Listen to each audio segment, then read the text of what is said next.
Okay. I don't have any money, but I can collect stuff like that. You know, we're looking for Bibles. I got a question. Who's got a good watch or time device that has a loud alarm on it? Any iPhone. Okay. You are our official timer for today. Okay? Now, that's important because we're already 5 minutes behind schedule. Okay? So we're going to try and stay on schedule today. So I'm going to rely on you that when we start on a topic, we will go until we hear the buzzer, and then we'll see if we're done, or if you need to add more time, or whatever we need to do, and that's what we're going to do. Okay, so should I set it for 4:10 and? No, don't use the time. Use the countdown timer. Oh, okay. Okay? So I want to call the meeting to order. And what I'd like us to do before we do introductions is remind you there's cheese back there, cheese and crackers. There's also water in the cooler. We'll take a break at about 5 o'clock for Jimmy John's. You should have several things to look at. Let me just take this one right here. Number one is this document. It says, reports provided for the board meeting for the consent agenda. This is the reports that we've received so far. Now, just to let you know, I just received another one that I just picked up my cell phone just about an hour and a half ago. I'll talk about that in a bit. So this is what we'll be looking at when we want to decide if we want to break anything else out of the consent agenda. You've also got this, high priority goals. Remember I sent you the strategic plan goal sheet. I sent that out about a week and a half ago. What I want you to do is, as we get going in the next few minutes, I want you to look this over, because this is going to help us prioritize what we're going to do today. And at some point in the next few minutes, I'm going to ask Heidi to gather these with your check marks on them. What I want you to do is look at the strategic plan. We've got 30-some goals here, and identify the 5 or 6 or 7 things from our strategic plan that you think are the most important that we should be working on this year. Check those 5 or 6 or 7, or 4 or 3 or whatever. And that's going to help us focus on what we're going to do. We're not going to do all 30. We can't probably do more than 10 this year. So I'm going to rely on you to help us do this. I actually got one of these back by email just before I left my house, and this is what I got. So take a look at it and think about what you want to do this year, what you think we should be doing this year. And I'm going to ask Heidi to tally those for us. Okay. You also have another piece here, which is little piece, holiday party ideas and preferences. Okay. I'm looking for your input here. I started looking at what we're going to do for a holiday party, and that's before I go too far, I want to get a sense of when people are not available, and ideas for where we might do something in someplace central to the district if we could. Well, you know, last year we were in Cedarburg, and we've been in various places at various times. We were at the West End Museum a couple of years ago. So I'm looking for ideas. When are you available or not available? And get this back to me by the end of the meeting. Okay? So everybody should have those 3 things. There's one more thing, which is TriCon 2018 Wisconsin. A nice little banner here. I got some sign-up sheets. If somebody is interested in working on one of the committees for the district conference, I'm going to send this sign-up sheet around, and you can put your name on the sign-up sheet. Okay? And if you have questions for me, see me at the break or afterwards. I'm going to send this around. Okay, so those are the things that I want to get going now. The other thing is I have got right here 2 boxes of district directories. Okay? If you need a district directory or want to take district directories back to your club, because I just got them a week ago, they're here. See me after the meeting, we'll get you some district directories, okay? All right? Questions? All right, let's take a look at the agenda. Okay, the agenda. We're going to take a look at the minutes of the meeting, the financial reports, talk about the role of our directors at large, You all saw the message that was put together by Rob and Joe and Dave, and we're going to talk about that, have them have a chance to talk to you about that. We want to talk then about the manual on policies and procedures, the table of contents, and we got a first thing to take a look at, which is nominating committee approach and policy. Take a look at that. Then we'll go to the consent agenda, look at that, which is why I gave you that handout. And then we'll figure out what we need to pull off the consent agenda and then move to approve the consent agenda for all those things we have not taken off the consent agenda. Then we will take a look at those reports that we pulled out of the consent agenda. I already know I want to take a look quickly at training and facilitators, brief thing on water, and briefly TRICOM. And then we'll move into the topics that are on the agenda: strategic plan, district goals. So that one piece I showed you is for the strategic plan, district goals, the One Rotary Summit, the district newsletter. There's a proposal I sent you about a week and a half ago, tree planting project, our Club Runner website. Cola wants to talk to you about that. Club Central and Club Goals, where are we going with that? Club visit status, the team building workshop recap, and then any other business we need to take a look at. That is the agenda for today. Are there any adjustments we need to make to this agenda? Yes, ma'am. The iron lung question. Iron lung question. That's actually, it was on the version of the agenda I was looking at. Oh, there it is. It's at 6:50. Any other business? I put it there. Yeah. Yes, thank you. Okay. Iron lung question. Anything else? Any other adjustments to the agenda? Can I have a motion to approve the agenda? So moved. Is there a second? Second. Thank you. Any further discussion? Motion and second to approve the agenda as written. All in favor, signify by saying aye. Aye. Opposed, nay? We have an agenda. Thank you very much. All right. Next order of agenda business is to do a introduction of people that are here. There's some new faces here. So I'd like to start here with TJ. Introduce yourself, your role, and let's go around the room and do that. TJ Rinaldi, trainer. Heidi Kibbe, assistant trainer. Dana Kohlmeyer, admin assistant. Mike Swanee, foundation. Steve Sandhoff, district governor nominee. Wally Smansky, assistant governor for Area B. Rob Bassett, director of art. Karen White, past district governor, assistant governor for Area A, which is not my area, but I'm taking it anyway. Extension chair. Nothing else I can't remember. Kathy Zimmerman, past district governor. And I'm here as chair of an ad hoc policy. I'm Nancy Rose, and I am the major donor request chair for the district. I'm Tammy Coop. I wear a lot of hats, but today I'm district secretary. John Hodgman, current. Mike Phillips, assistant governor of Area B. Craig Wadham, assistant governor of Area N, member of the leadership committee. We do the gift committee, and I'm still here for the vision. Dave Salzweedl, director of art. Ebony Fowley, public image. Kalala ADG. Joe Caruso, director at large. Meredith Sizer, past district governor, district grant chair, and vice governor. Thank you, and I'm Jeff. Thank you. Thank you. Thanks for being here.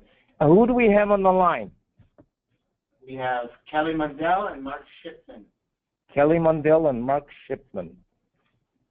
Okay. Tammy, does that give you a roll call of attendees? I said to sign our sign-up sheet around. Here it is. It stopped with me. Okay, so everybody here would make sure that their name got on that, and if TJ keeps me posted as to who's in and out on the phone call, we'll be fine. Thank you. Okay. So we have an attendance. We've got an agenda. All right. Let's take a look at the minutes of past meetings. I want to start with the minutes of our May board meeting. Start with the minutes of our May board meeting. Are there any questions about the minutes of the meeting? May I have a motion to approve the minutes of the meeting? So moved. Is there a second? Second. Thank you, thank you. Any suggestions for change or any questions?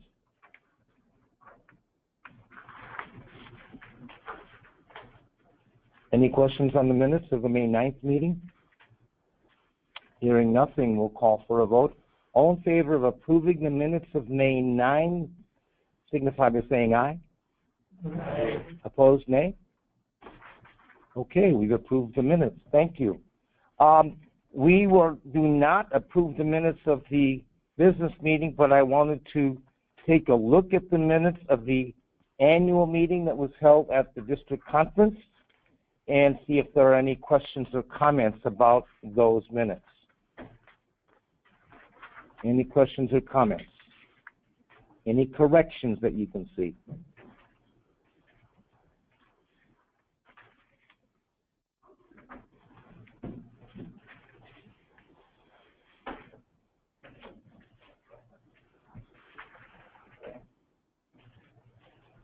Hearing nothing. Tammy, can you make a note that the board has reviewed the minutes and there are no changes?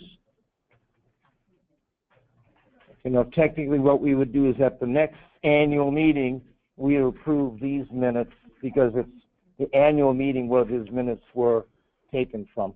Okay? Anything else on the minutes of the meetings? Okay, thank you. All right. Our next item on the agenda is how we do on time, Trey. You're ahead of schedule or you're catching up? Good. Okay. So we're now into our financial report. We've got 4 pieces to look at. I'd like to start with the district preliminary final for last year. This is our operating budget from last year. The preliminary final, it was sent to you a few days ago. And I want to give you a few notes on that from Jim Holmes, who is our treasurer, who is not here today. But I asked him some questions, and I want to tell you what his response was.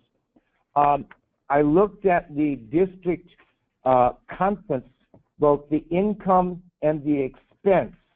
So there's some concerns about that.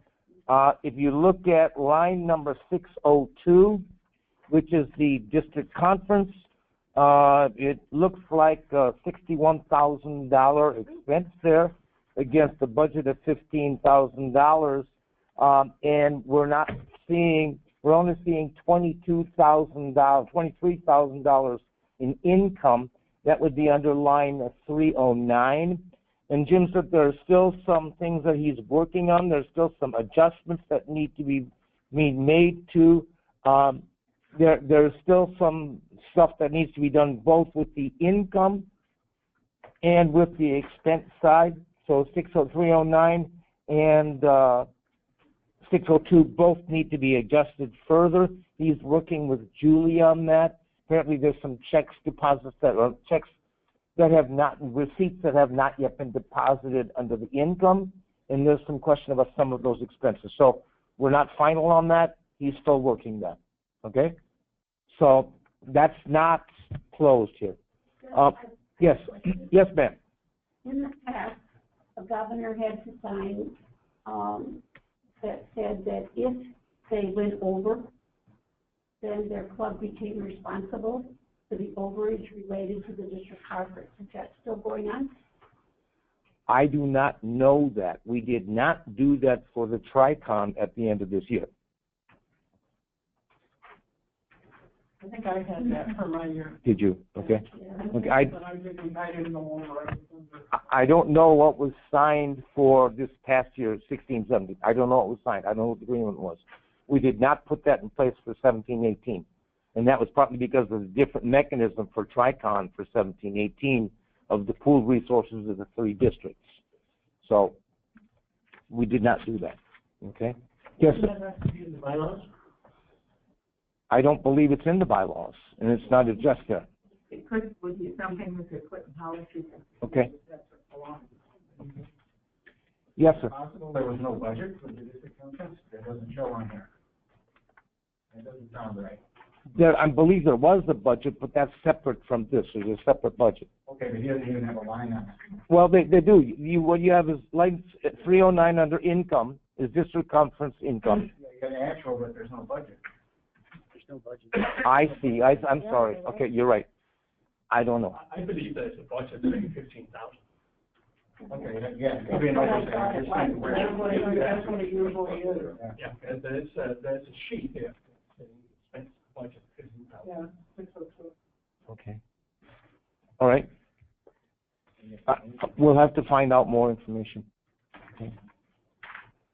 The second note, are we okay in that? We'll move on? Okay, and get that reconciled?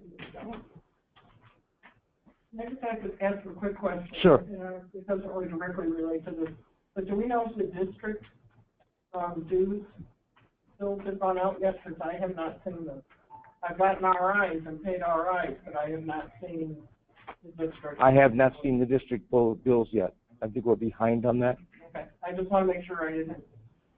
Yeah. Has anybody else seen district bills? No. Okay. Okay. Yes, Trey. Just let you know. Okay. I will check with Jim. Is on vacation right now. I will check with him on that. Line 305 reports the actual dues as being, through 6/30, as being 102,038. Right, but this is last year's dues. The question was about this year's bill. Okay. Yeah. Okay. Right. The second note is the line 603, which is electronic communication expense. And the note on that is this represents the club runner being part of that 3666. The remainder is the Citrix cost. So that's what we're looking at in terms of electronic communications from last year. The next line 627, bank service charges. What we're looking at is bank merchant fees for when people use credit cards. So we're looking at 627, 1647, 18. I was surprised at the size of that charge because I don't know what we're doing with credit cards. So I've got to go back to Jim and find out more. Pardon? I don't have a card. I never had a card. I don't know anybody that has a card. Yes, ma'am. Just to give a little light on it, possibly. Okay. Maybe with women in the Rotary, since Julie ran that through the district treasury, a lot of people paid via credit card that way. So maybe that's where it came from. I do Okay. not know. So we'll need to check on that. Thank you. Okay. Line 629, this is the district website. The actual is 0. So what we're looking at is that district website. We had budgeted 3,000. We're paying 0 on that. I think we've got a confusion between this line and line 603. Is that fair, Cola? Is that reasonable? That there's a confusion between those two lines? That's what it looks like to me. We need to sort that out. Okay. The next note is the contingency. This was done before he took over, so I haven't gotten back to Bob yet, so we'll have to see what's going on. And then finally, the public relations. If you look at 639 and 640, there may be some confusion there, but if you put the two lines together, that should cover what we're doing in public relations and the public image grant. Okay? But those are the things that I noted that I had questions about. Are there any other questions about the financial report? Questions need me to relay back to Jim. We're not in a place to approve this. All we can say is we've received the report and have questions about it. It needs to be worked. Other questions? Okay. Let's go on and take a look at the next report. This is the current budget with a little bit of spending that's occurred in July that's been noted here. So there's not, basically this is our budget for this year. Were there any questions about this one? Looks like this.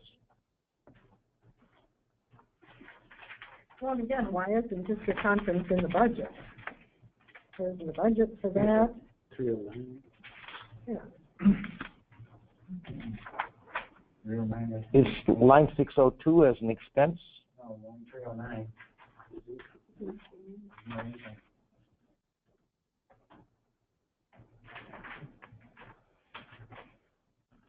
You're asking why there's no budgeted income? Right, are there going to be fees or something Yes, for there are. the district conference? Okay. Okay. We'll go back to Jim and find out what's going on. Okay. Other questions? I'm sorry, did we have a budget that we approved at the last meeting? Have we seen a Yeah. budget? Yeah, a budget, yes, we did. So it wasn't in the budget that we approved, apparently. But do we have income for the district conference? If there are fees, Yeah, registration but aren't we just recording the net? Well, remember, the way the district conference works this year is we had transferred $15,000 to Tricon. There's a separate banking account for Tricon. Each of the 3 districts transferred $15,000 to Tricon. Tricon, all the revenues, all the income for the district conference goes into the Tricon account. And then all of the net is split between the 3 districts and then comes back to the 3 districts based on the net. Okay? There's this totally separate budget for the district conference that was presented several months ago. Okay? Somebody else, I can send that out if you want to see. We looked at it several months ago and I can send it again. That's why we don't have that. Right, because the income is all going into the Tricon account. Okay. Tammy, can you make a note for me to send the district conference budget out to board members? Sure. Okay, thank you. So I'll resend that. Yeah. Yes, I have a question. yes. I'm looking at, and I don't know the history of all the budgets, but I'm looking at both of these 2 reports, and both of them showing negative net income in the budget. Yep, And then I also looked at the line at the bottom of each one that shows the budgeted cash balance at the end of fiscal year. right. So last year it was $126,000, but the budgeted balance. This year the budget shows $102,000. Right. So cash balance was. We made a decision to dip into some of our reserves to overspend our revenues. Okay. That was a decision. I'm not an accountant in that position, but how long are we gonna do that? Yep. I mean, the budget that was submitted in February was an unbalanced budget. We decided to use the reserves that we had to spend them down. But it was also decided that we needed a certain minimum balance. Yep. And I don't remember if that was 75% of the year's budget or it was 100%. I don't remember that. There was a vote on what the minimum balance would be. Right. So that would be in the minutes of the previous. Yes, yes. I don't remember the number, but that was a vote for that. Okay. Other questions? Okay. I also asked for a statement of the position of our youth exchange. Now, you all remember that we've got a separate budget for youth exchange.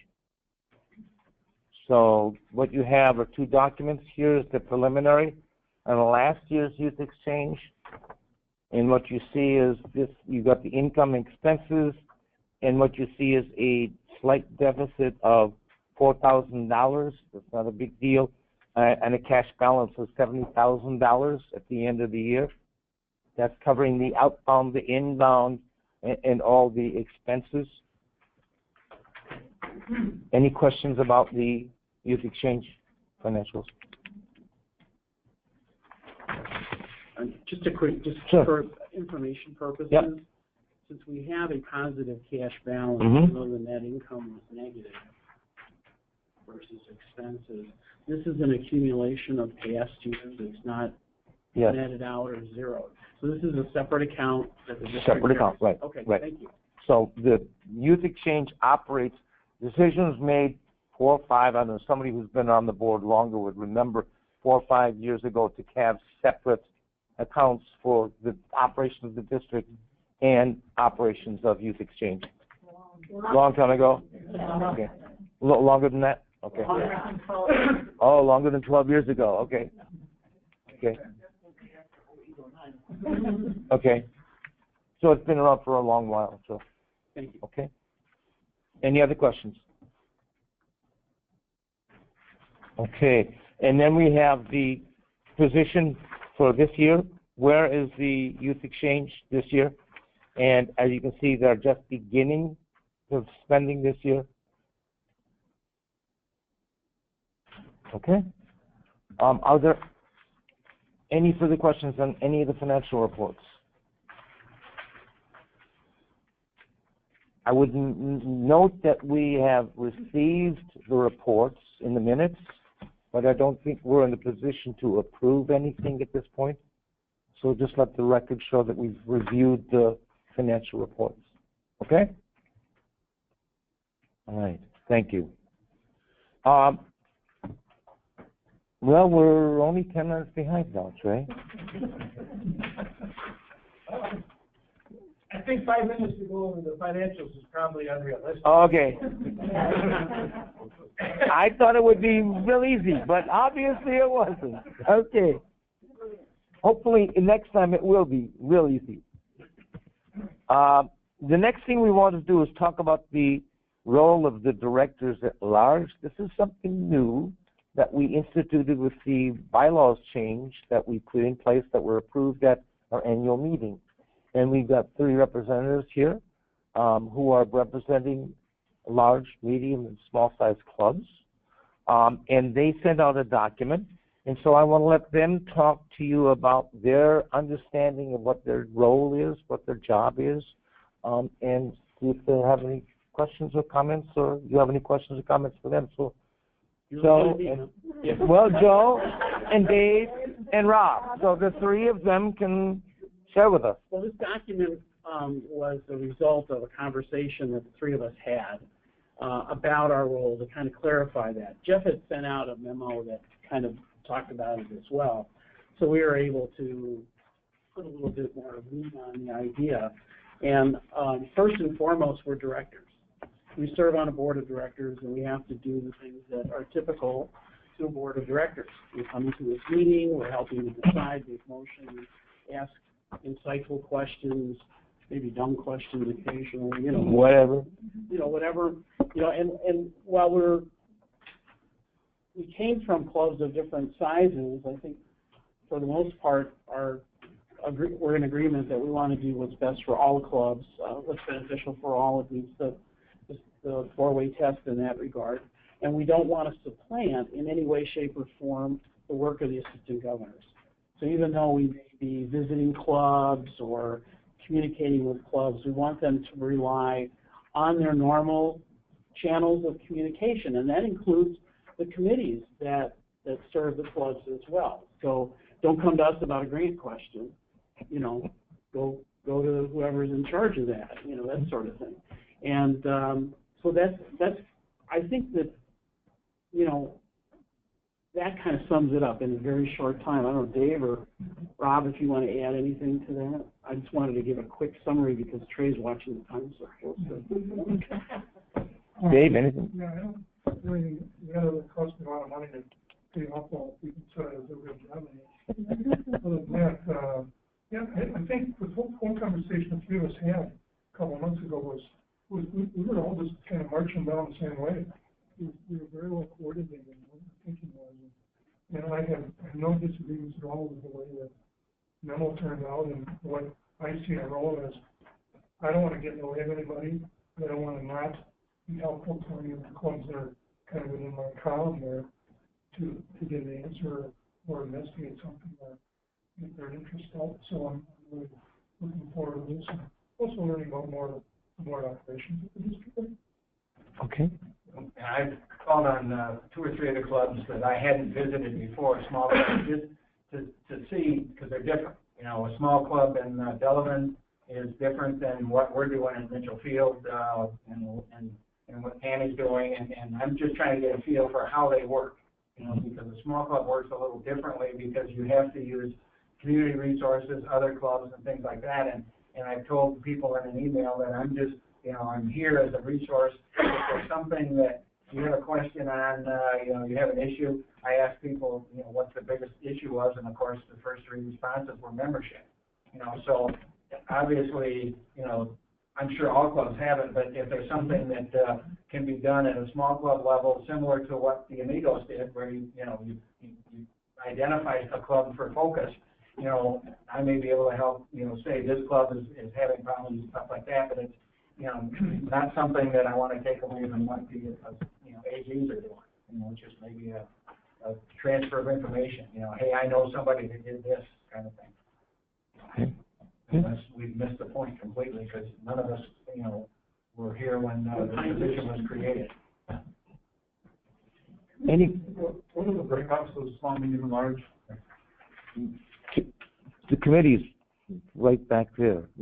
I believe it was less than 30 to 69? 31 to 69 and over 70. 70 and over, I okay. got 22 under 30, and my goal is to get 6 of those in the day section. So my goal is membership. So you want to cancel out your saying? I'm just trying to lighten the load. You know, if everybody's got a membership issue, then that's not something that the three of us can do. It's a heavy membership, you know, committee thing. But if there's a couple of clubs, you know, if I see what I saw at the Amigos might work at another small club, then I can, you know, recommend that kind of thing, you know, an intense focus. You know, but so far, the people that I've talked to at the clubs that I've, you know, visited are very positive. You know, that there's another resource, I guess, for lack of a better word. Okay. Kathy? You got, yes, chair of the ad hoc committee who prepared the bylaws and when we looked into this, I think, you know, you folks have captured it exactly. So you're not going to deal with membership, but you're going to make sure in your leadership role that we are attending to those issues that you're seeing, that our policies, procedures, and programs, and just what Jeff was asking you to look at today. As you see what the priorities ought to be, they're going to be reflected, I would hope, from the clubs that you have an affiliation with and have perhaps a deeper understanding. Mm-hmm. So I thought you did a nice job in interpreting the role. I will see if it works. Good. Any other questions or comments? As an AG, I would just say that I am grateful to have another resource, you know, especially in my case, my clubs are small clubs, and Rob and I have a long part of the history together, so knowing that he's yet another resource that I can turn to on behalf of those clubs is very helpful. Good, thank you. Kathy, something else? Anything else? Okay, so then let's move ahead. Our next item on the agenda is to take a look at the manual policies and procedures, take a look at the outline that was provided for us of the table of contents, the report that we got, in particular, but we want to take a look at the table of contents and to take a look at the proposal for policy procedure for district nominating committee. Kathy Zimmerman is the chair of that committee, so I'll turn it over to Kathy. And my fellow committee members, Karen White and Tammy Coop.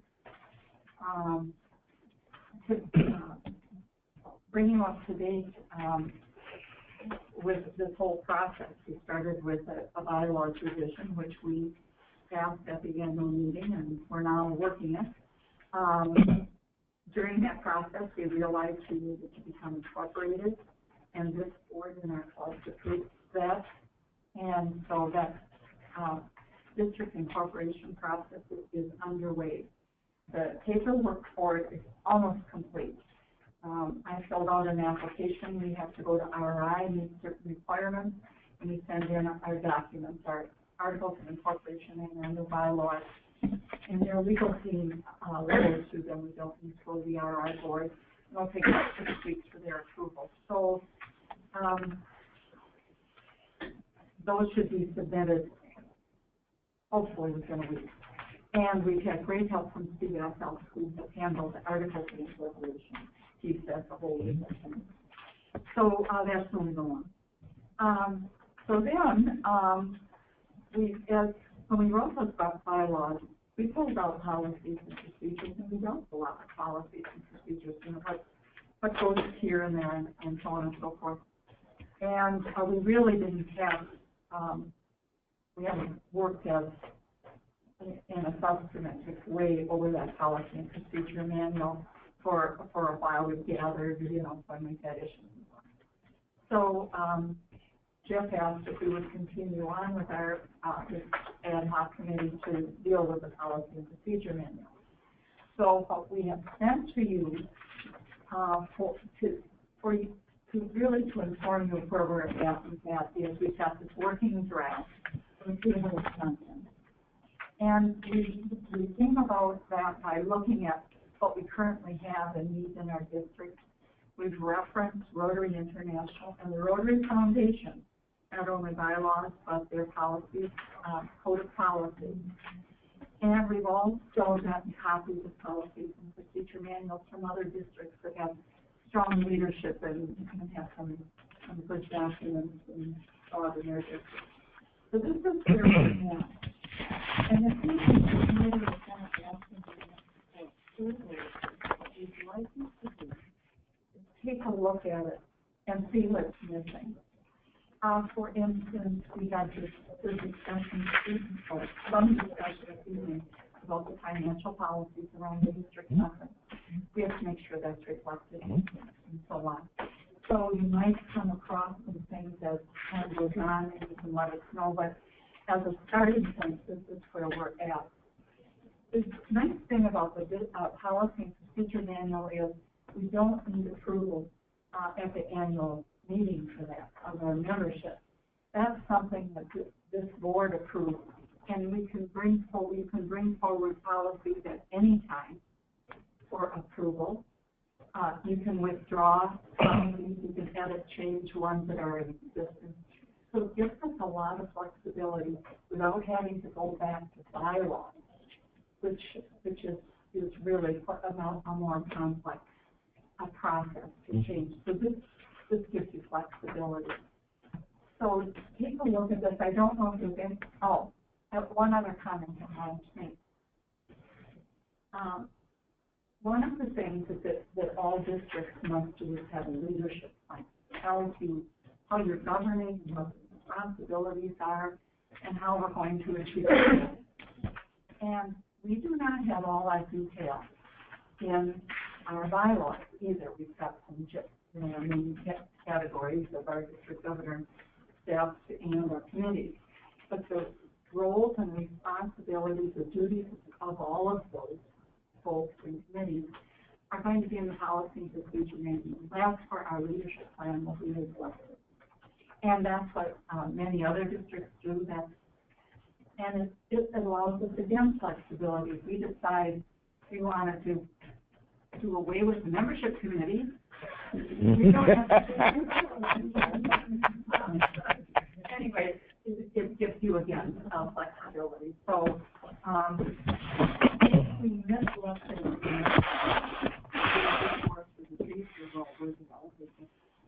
not even a big deal to teach the story to work in policy together and bring it.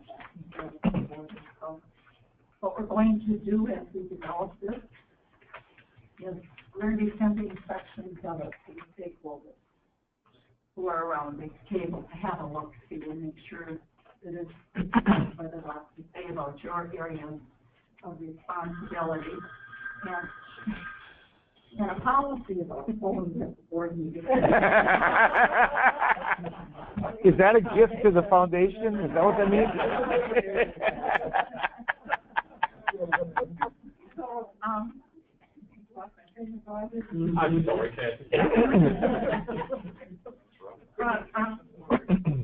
bringing sections. We're not going to, although we have one policy tonight, which will get to, we're not going to be spending, a policy here and policy there and so on. We will most likely be pretty close to having a final draft, if you will. We, to spend and have folks, look at total and its totality, send its questions to us and so on, so we can tweak and such. And then our goal is by the February board meeting to have a document that can be approved officially here at the board meeting. So, any questions about that? Kathy, I have a couple of items I jotted on one of your committee might consider these if they make some sense. One is, I know a lot of organizations have I'll call it a media spokesperson, one is the official go-to person meetings can go to. I would imagine that would go in the enhanced public image and awareness meeting. But who, is it anyone on the board? Is it the governor? You know, the governor's not available. We should maybe define that in there. Yeah, the other one that I wrote down, again, other organizations have this, is some kind of a policy on electronic data usage and storage. You know, so the use of it isn't abused, it's protected, it belongs to the district and to Rotary. Passwords shouldn't be shared, you know, those kinds of things. I think that's right, good point. We're going to have to look at, data and documents in a very comprehensive way, because we don't have a place where we can store all, like we've got these new bylaws. Well, we haven't got it now, but 10 years from now, we're going to be. I got a file cabinet in my basement when I was district governor, you know, so this is electronic. I'm not suggesting Tammy doesn't back those up, but what if he doesn't? We're going, so. That's right, you know. So this electronic piece is important.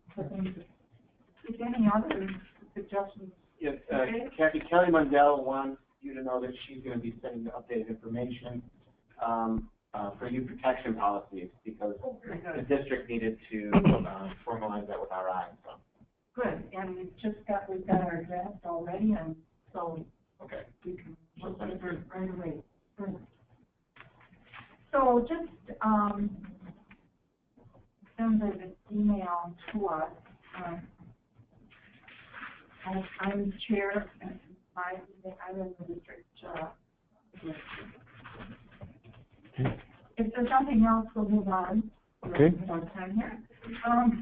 We do have a policy that we have sent to you for that we'd like you to review and find approval of, and that's the district nominating committee.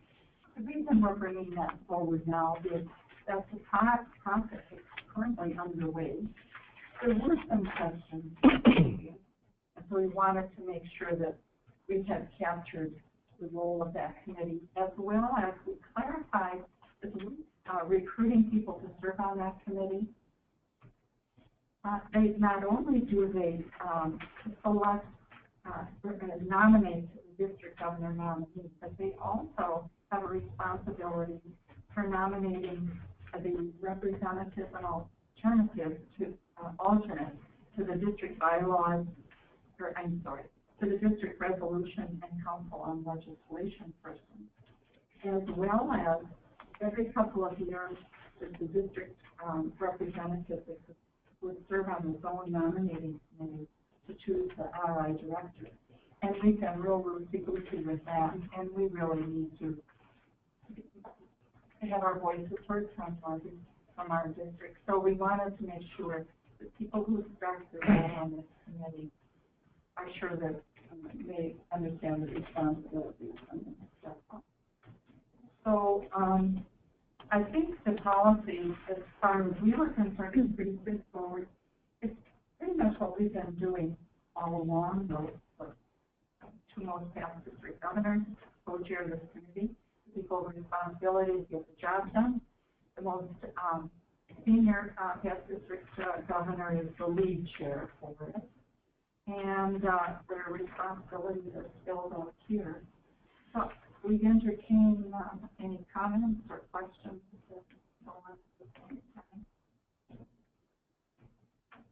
This is just kind of formalizing what you've been doing all along. Is that a big change or anything? No. Pretty much just in writing. Right. And we had a process that has been in writing in there for a couple of versions, whatever, and we just got to come back, clean it up, and get what we're doing today in what our procedure is. Any other questions or comments? It's been working well. It's just formalized it and pulled it together so the upcoming committee knows what they're supposed to be doing. I know you do. This is kind of the template of what you're looking to do with the other jobs. That's exactly so. That's a nice sidebar there. And we're going to determine, composition and responsibilities, and then reference appropriate bylaws where we really need to do Was that our time? Not a quack, quack, quack. More gentle. Don't want to, interrupt people, so use the gentle. Gets louder each 5 minutes. Oh, it does, okay. Given that, I'd like to call for a motion to approve, and now remember, only the board members can make motions or vote, but, so I need a motion to approve that. Okay, moved, seconded? Okay, thank you. Is there any other discussion, any other question? Any other comment? Hearing nothing, we'll move to a vote. All in favor of approving the policy procedure relating to the district nominating committee, signify by saying aye. Aye. Opposed, nay? Thank you. We have our first new policy. Thank you. Kathy, thank you very much. Thank you. All right. Oh, yeah. Hey. Thank you for doing this work. This is good. Karen, Kathy, Tammy, thank you for doing this. They did the bulk of it. I have to confess. I did the proofreading, but they're the queens of this. The queens, huh? We don't have an answer. There are fewer. Okay. Okay. Good. Thank you. You need one? I just want to refer to it. Yeah. I got one right here, Jim. The next is to look at our consent agenda. You received notes, reports from the various committees. Now, we started last year asking for reports from committees and AGs. I've gone a little bit further this year by asking for a little bit more refinement in terms of a template. So I've given people templates. And what you see is a template that is asking committees for what are your goals, and then what's your status on the goal, and then what are the future actions that you plan for that goal. And we'll continue that unless it breaks down. But for me, I've reviewed all these, and that helps me to review, to know what's going on. As we get into the process of looking at our strategic plan and looking at the goals for this year, I want us to be doing the ability to tie the strategic plan back to the committees and see what committees are working on what goals then intersect with our strategic plan, what goals intersect with our district goals for the year. And so that's part of the madness that's going on here, is trying to link things together and ask committees, what are you doing? Let us know what you're doing. Let us know the progress that you're making. Let us know the challenges that you're having, okay? And so that's the intent of this. So, as I said, Julie started last year asking for reports. Now I'm trying to take the next step in trying to get us to do some linkage. So the way the consent agenda works is you got a list of, these are all the reports I received. John, I got your report this afternoon, but I haven't had a chance to send it. It came in on this device, and I don't send anything to anybody on this device. So there it is. Thank you. So I'll send it out later on. what I'd like us to do is I'd like to have us have the reports about 10 days before the meeting, so that Dana and Tammy, and so I can review them and then get them out about a week before the meeting so that people have a chance to review all this stuff and think about it and then respond to it. So that's the process we're asking to use. So for our November meeting, you get a call for agenda items, a call for reports, like them about 10 days before, so we can send them out a week before so people can review them, okay? Now, the consent agenda basically says, unless somebody has an issue or a concern and they want to extract something from it, everything that's here, we're just going to have one motion to approve the consent agenda, to approve the reports, and that's it, and we've approved anything. What we do is we then set aside and discuss separately those things where we are going to have a specific discussion on a specific item, either from a committee or from an AG. I've already indicated to you there are a couple places where we want to split. I've asked for training. We put that on the consent agenda, discussion agenda. And trees, that's actually a topic that's on the agenda later in the agenda. So those are two pieces that we've already split. Are there any other reports where somebody wants to split something out and have a specific discussion about something that's in one of the reports? Okay, hearing nothing, then what I've got, as I said, on the consent agenda for discussion is training, water, Tricon, and then trees, which is already on the agenda. So those are the three things I want to pull out. But actually, Tricon is already on the agenda down here, I believe. So training, water, and Tricon. Hearing nothing, then I'd ask for a motion to approve the consent agenda and all those reports that we received from the committees and from the assistant governors. Can I have a motion? So moved. So moved. Thank you, Anna. Is there a second to that motion? Are there any questions about the process we're using? Yes, ma'am. You don't have to call me ma'am. Yes, Karen. Hey, you. Hey, you. So I am clear. Yeah. Being AG for Area A, do you want this to be a revolving document? Here's the clubs I went to this quarter, and if I went to the same club, you know, just keep it as a revolving document or a new document every time? Remember, I asked you to try and limit your report to one page. I know. So I think you're best off just what's happened this quarter. Where are they this quarter? Report. I think it's just, yeah. I'm trying to keep it simple. Okay. Simple, clean, easy, yep. No, I think if you try to do a historical document, it's going to be 2 or 3 or 4 pages. I don't know that many words. Well, okay. But I want to keep it short. Yes, sir. The 4 items that we pulled out, is that just for this meeting, or is that That's for this meeting, on this consent agenda, on this set of reports that we received. Next meeting, it may be different. Yep, yep. Okay. Other questions, other discussion? So we have a motion to approve the consent agenda, which means we would be approving all of those reports that we received, that you've had a chance to review. I'll move to a vote on that motion to approve the consent agenda. All in favor of approving, signify by saying aye. Aye. Opposed, nay? Okay, thank you. So we can move on then. Yes, sir. Just a Sure. question. These are a lot of reports. And, you know, to open all of these and if someone wanted to print them out, that would be a whole nother story. But is there a way to, yeah, there you go.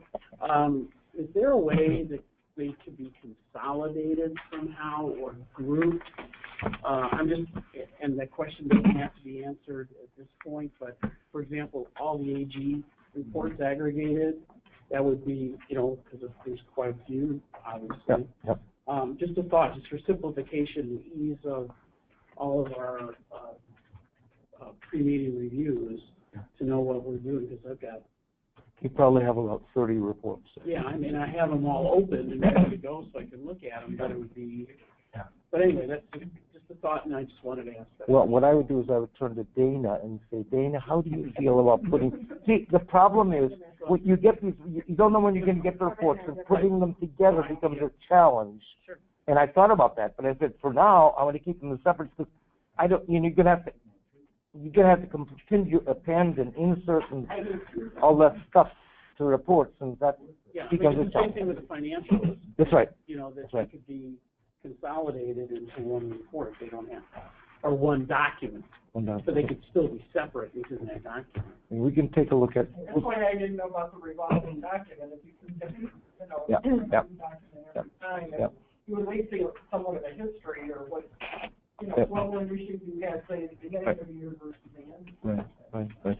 And one of the questions that, just a sec, John, one of the questions that came up that I asked the executive committee about was, how should we be archiving them? Should we be archiving them as committee reports? So the membership committee report would go under membership committee on Club Runner, and the alumni committee would go under alumni and Club Runner, and or should we just collect these reports under the meeting, so we know, okay, the August meeting, here are all the reports from the August meeting. So far, and I've got about half of the people who have responded, so far, about half the people said, let's do it by meeting, by board meeting, so we collect, here's the picture, here's the snapshot of where we are at this point in time. A couple of people said, no, organize them this way, and then several people said, do whatever you want to. So, and then that's the way it goes. What can I say? But yeah, so then. Then at least, you know, putting all of the community reports in a single email, but then you get more of that. I can certainly make one document that contains all the AG reports. One document that has all the committee reports. You know, if there's some larger things that are policies or something, maybe it would make sense. I would keep those separate. Yeah. But, yeah, for the first go around, I just thought I'll try to group them by the type of report they are at least, but, yeah, it's ridiculous to have to try and open all of those. Well, end up fewer emails for you, too. Well, yeah, I feel bad sending out 20 emails of things. They're like, oh my God, you know. Oh, I didn't. So what would be really helpful for me is if everybody can get the things in that 10 or so days beforehand, I can create those documents, get one thing out, and we won't have these things that are straggling yet. It would be very helpful. Thanks for considering. But well taken. Thank you, Joe. Yes, John. Yeah, and just to follow to that, it might be nice, like you say, to do it by meeting, and then right before the meeting, send it in text and everything. Just because, I'm a little bit jet lagged. I was in Ethiopia for a month, and I'm still trying to figure my way out. But even with that excuse, I think a lot of people have the same problem. I went through my emails.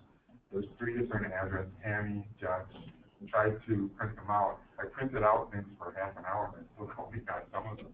Yeah, that's how much there is. And so it would be helpful. The problem with grouping them is, you make your files make it too big. Yeah. To send it in. Yeah, Well, I'm sure Dana will understand.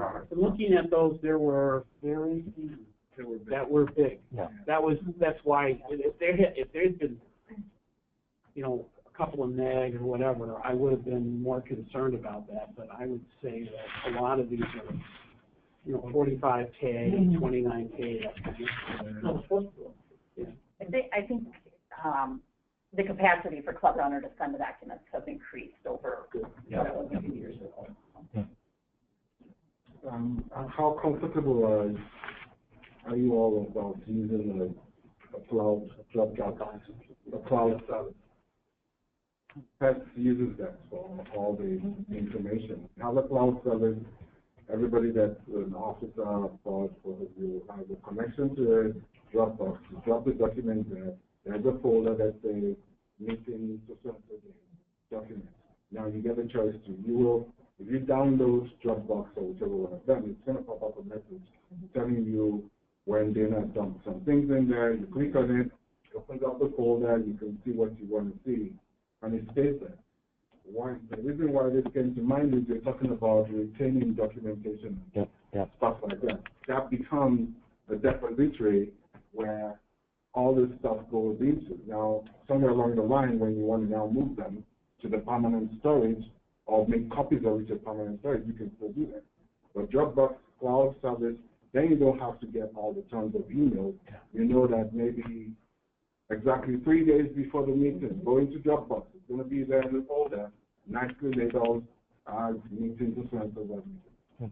It's worth taking a look at. The only problem I have with that is I exhausted my space in Dropbox. And so I started getting bills from the Dropbox people because I had so much stuff in Dropbox between all my different Dropbox accounts. And Pets was only one of them that I started to get bills, and I don't want to pay for that service. So if we go in that direction, we've got to do a good job of monitoring what's there and figure out when to archive things. So we can use Gmail. Okay. Gmail gives 15 gigs. Dropbox gives 2. Right? Yep. Gmail gives 15 gigs. And most people tend to have email addresses that end at gmail.com, especially if you use an Android phone. So by default, if you have an Android phone, you probably have the 15 gigs thing. So that Gmail by the Dropbox is a big. So let's look at that for next time. Okay. Good. All right. Anything else? Did we vote on this, Tammy? I got a motion. Did we vote on it? On the consent agenda? Yes. I have done that, it's carried. Got it. Okay. All right. Nancy. I think one thing that I noted, because I found these morning, the Fox Cities Morning Club had 100% participation in the ERUI in 1670. And I think that they should be complimented on this, because not a lot of clubs are able to achieve that. Thank you. Good point. So let them know. Whoever the director is, love them. Yep. Tell them Good. thank you for doing it. Okay. Good. All right. The next item on the agenda is to take a break. We're shortening the break because we're running behind, is that? Well, let's take 10 minutes or so and see what we can do in 10 minutes. All right? Thank you. So there's sandwiches back there. There's one for John, and then each of them, there's a number corresponding to what kind of sandwiches. So, you know, if you need to trade with somebody, go ahead and trade cookies or whatever. No. Drinks are on the right side there. Two other things while you're here.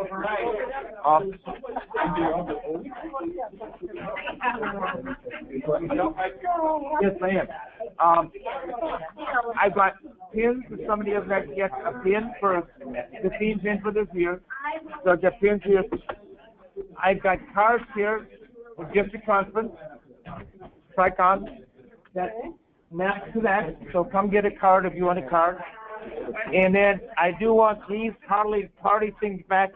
And then I would like your comments about the strategic plan so we can tally that over the break. So if you've taken a look at the strategic plan survey I gave you, get that back to us so we can start tallying that. Thank you. I asked Heidi to tally that. Welcome. Yes, sir. I did not get.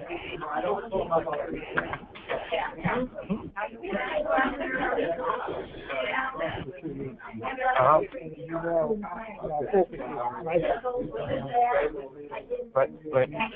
Yep.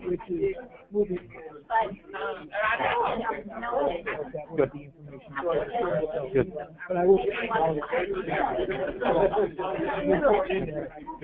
Good. All right. Trey, thank you. Your hands are full.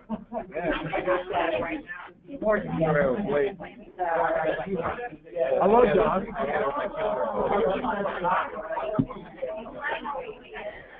Okay. You made it.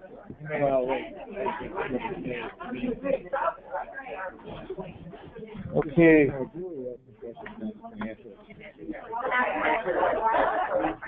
Okay. She and I talked on the phone and about. Okay. Yeah. All right. So you got it. Yeah. I already know the question. Yep. That's fine.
Hey.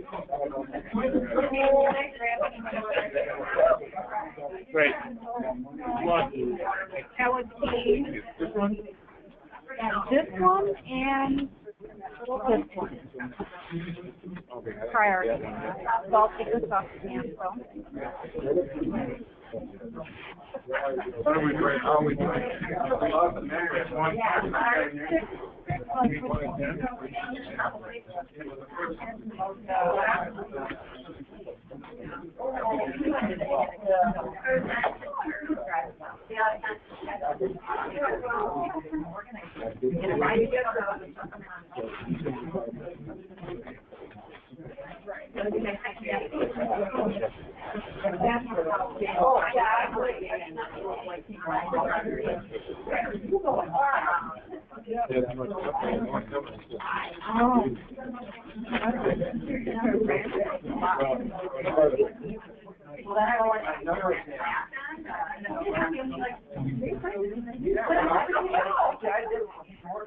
I think there might be some in here.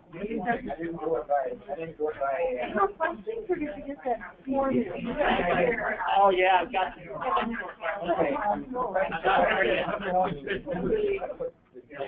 Number one, I should put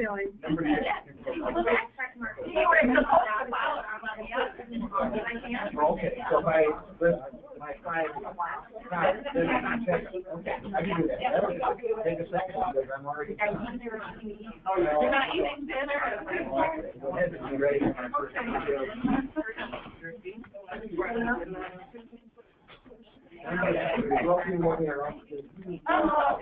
Yeah, we were never taking care of that.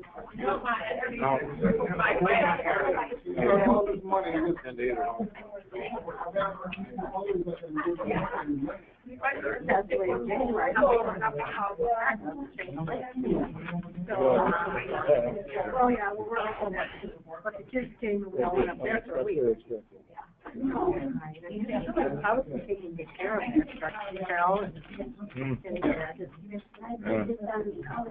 so, well, you know, kind of unexpected. So all of them did like,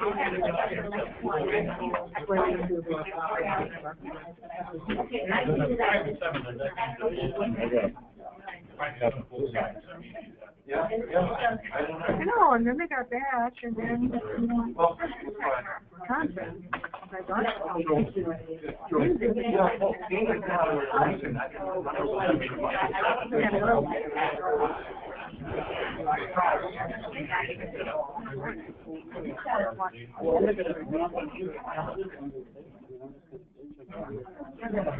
Yes, I can.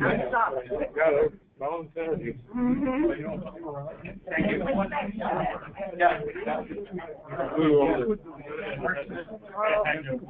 I do it. Yeah, trouble. I do it. So for you, I was dialed in, but I was considered silent, which is fine. You guys didn't want to hear my GPS, you know, with the right, but it doesn't show. So I don't know why it didn't show. So I don't know if that's something. I don't know if that's something with the software. I'll have to ask them about that. Because you come in as Google dedicated call. Always been anytime like the webinar. They want you to when you log in. They call in, hear it.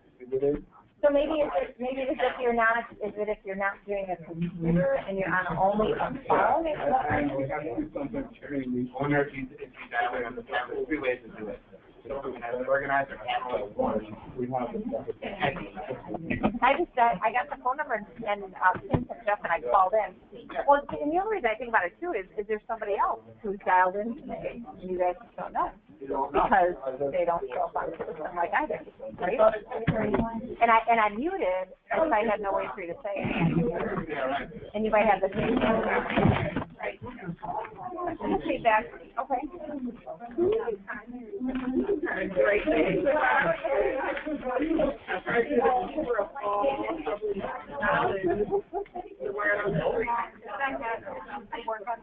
Too big. Good.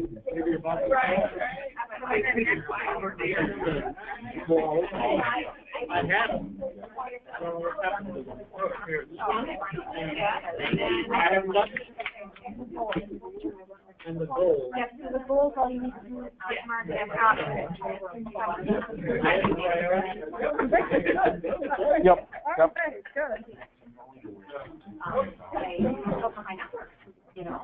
So if you haven't done this, if you could please do this and get to Heidi so she can start tallying this, so we're ready to go. Thank you. Just check your top 2, 3, 4, 5, 6, 7. Not more than 7. Yeah. I've always believed that.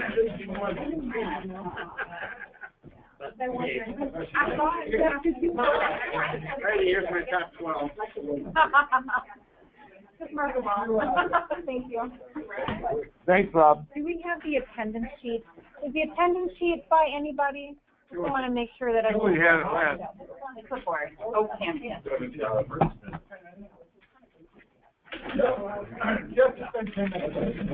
It's been 10 minutes. Okay. So you're going to interrupt my supper, is that it? I'm just telling you what you want to know. Okay. Should I give you 5 more? Give me 5 more. Okay. You got it. Thank you.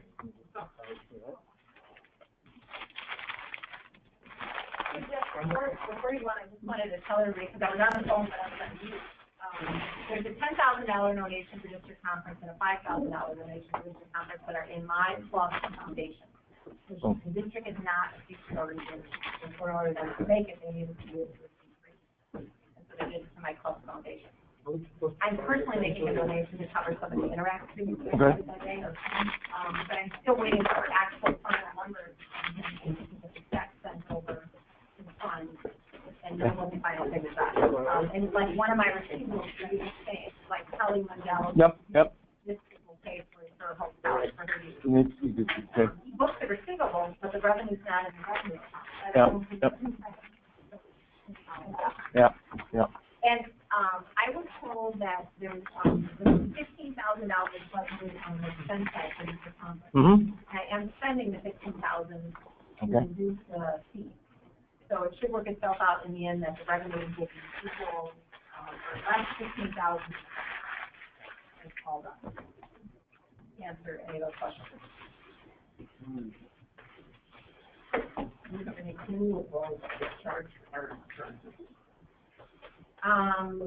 Well, I know that Colleen took all the registrations through Club Runner, and I don't know if there's something that Club Runner charges. Yeah, Colleen.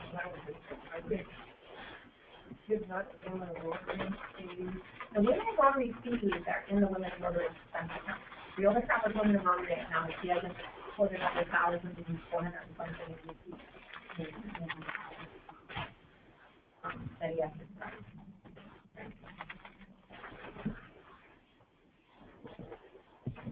Okay. So we got $60. So, Julie, knowing that there was some murkiness, we didn't approve the report. We can. So we'll bring back once those things get straightened out. Okay? Get it sorted out. Okay. everybody have your things to Heidi so she can be tallying? Well, why don't you get started, and then as they dribble in.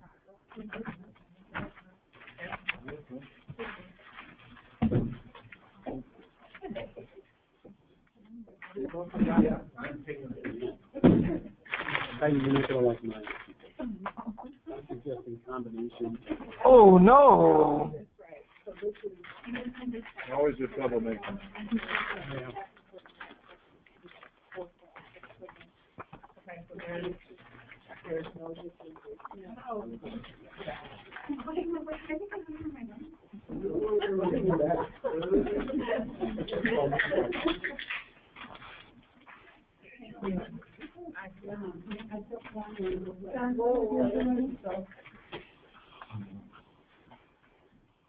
Okay. We've exhausted the next 5 minutes, I believe. Still have one, Oh, we still have one?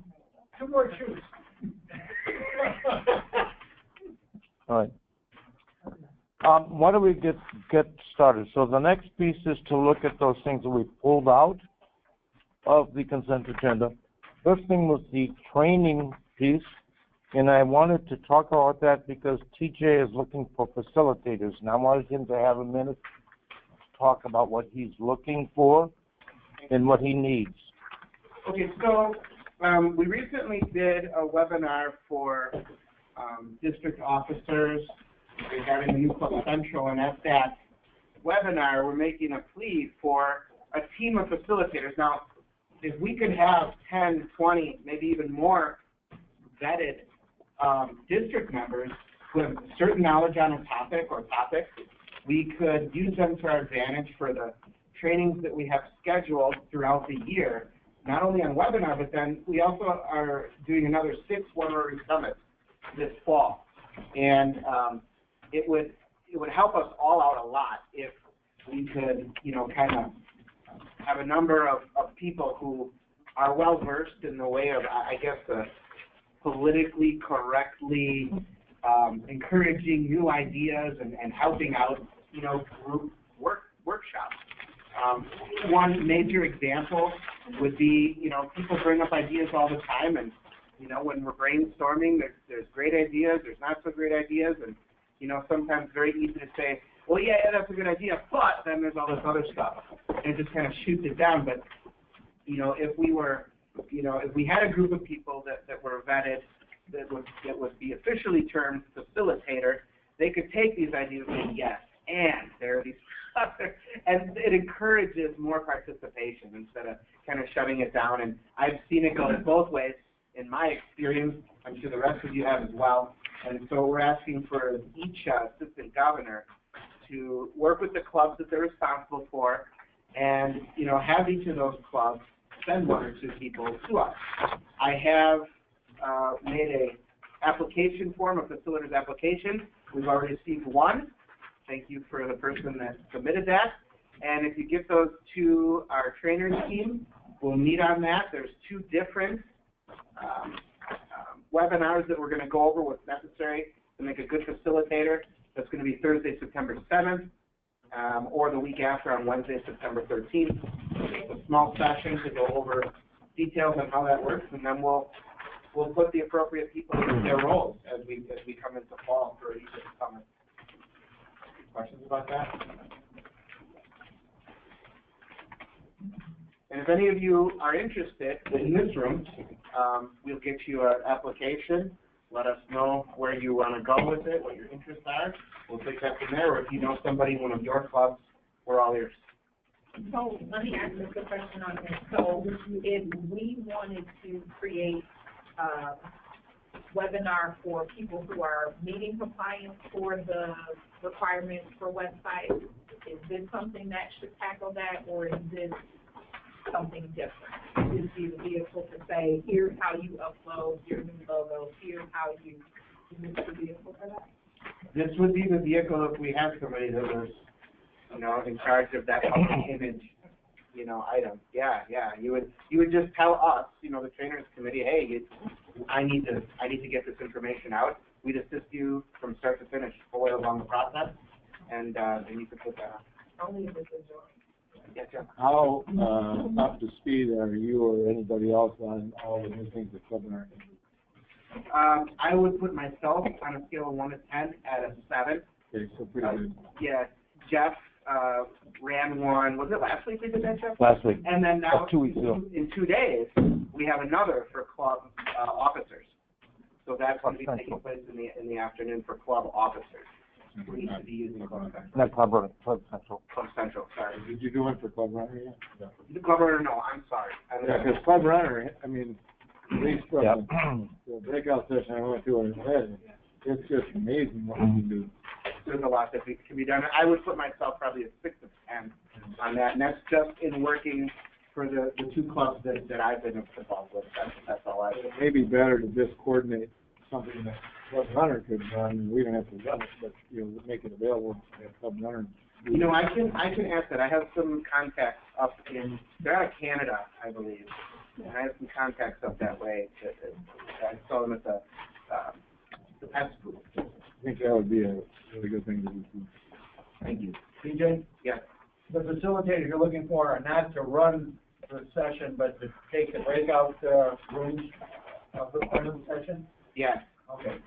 Or to do other kinds of training that we need to have done around the district. For example, if we have somebody that's been a secretary for a very long time and they know the ins and outs at the club level, maybe other levels, or maybe it's just their vocation, maybe it's their classification.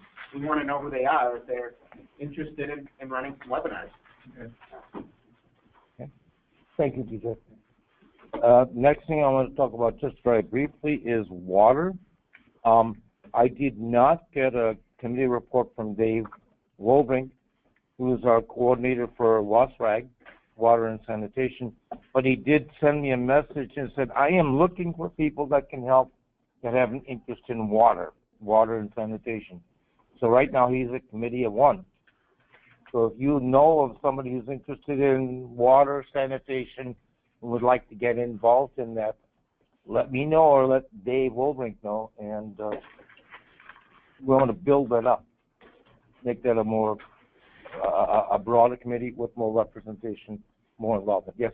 Jeff, this morning I got a email. I'm a member of the WASRAG Okay. Action Group, and they have announced that they have something called ambassadors. And on their website, they have a list of ambassadors that have specific functions that they can help you with, specific areas that they're used to. So if people are interested, that just came out. Right. You're doing a lot of projects and you're looking for help. The WASRAG website now has much more resources on an individual basis. Thank you. Dave, and Great. what I can do to help them. Great. Great. Anything else on that topic? Okay. The other thing I wanted to talk about briefly is TriCon. You all know that we are moving ahead on TriCon. I passed this around. Thank you for those of you who signed up. We are, just to let you know, having coordinated committee meetings monthly. We have our next meeting in about a week.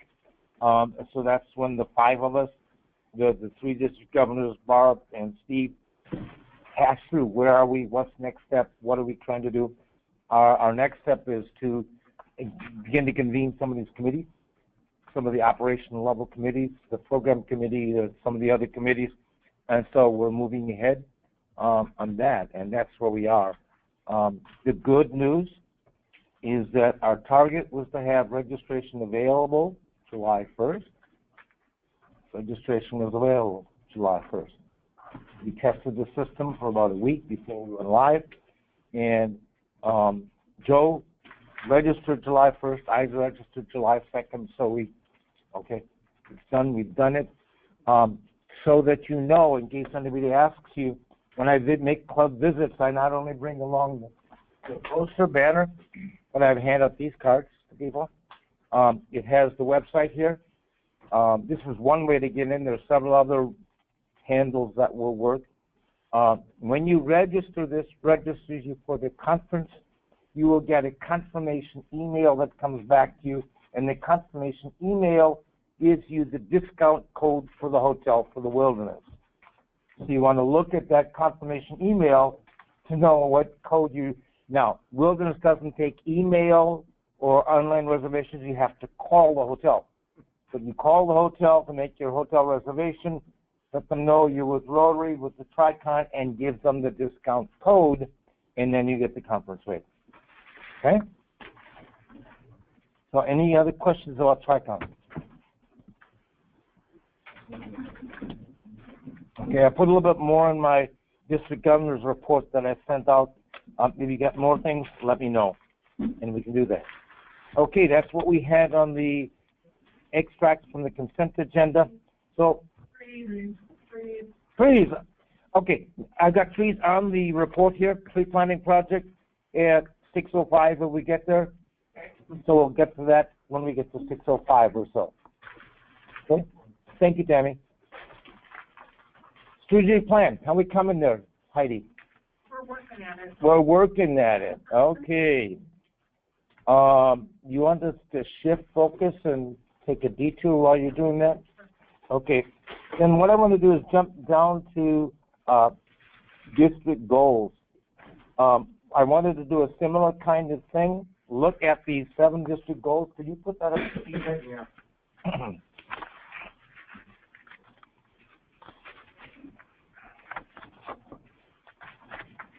We looked at these goals at the last meeting and said, okay, here's what we've got for goals for the year. What I'm concerned about now is the background. As I visit each club, I'm sharing with the club what the goals are for this year. And so far the response has been very positive, especially to the tree planting. I think every club has just said, yeah, that's great, we're doing it, etc. I've gotten relatively positive response to polio, and relatively positive response, given the situation, to the presidential citation. The problem has been their difficulty working with Club Central, and that's why we're doing these. I did a webinar a week and a half ago, do another one for presidents, secretaries, etc. Thursday evening, 4:30. I'm sending out another reminder this afternoon to club presidents and secretaries. And that's where a lot of attention is getting their goals into Club Central and then statusing their goals in Club Central. That's been where a lot of the friction has been with the citation. The other piece is I haven't done any active pushback in terms of annual funds. I haven't done any pushback in terms of Tricon. Haven't done any real pushback in terms of youth exchange. So nobody's given me any heavy pushback. But I think what we need to do is ask the question of what are the concrete things that we need to do to try and make these things happen? I mean, it's one thing for me to go and talk to each club and each president and their boards about these goals, but are there concrete steps that we can put in place, things, actions that we can take to try and help us achieve these goals? So that's what I want to do, spend the next 10 minutes or so talking through them. So I want to stick at the top and take a look at, okay, presidential criterion, a citation, which Rotary, by the way, is now calling the Rotary citation. I still call it the presidential citation. I let them know the name has changed. It's the Rotary citation, but it's still given by the president of RI. Are there other things I'm suggesting here to have the AGs work with club officers to make sure that they're registering their goals and that they've actually started to status their goals when they achieve things. Now, there's nothing you do in terms of membership, in terms of statusing, or nothing you can do in terms of financials, because that comes out of the system. But are there other things that we can do to try and get to the point where our clubs are receiving the citation? What are the things that we can think of that we can put in place to do that? Jeff, the first thing that comes to mind for me on each of them is setting some intermediate points. you know, maybe quarterly on some of them, and some of them period of time on other ones. Okay. I don't know what it might be, but to keep them focused. Okay, now, one of the things I sent you was a report looks like this. That was one of the reports that you got about a week ago.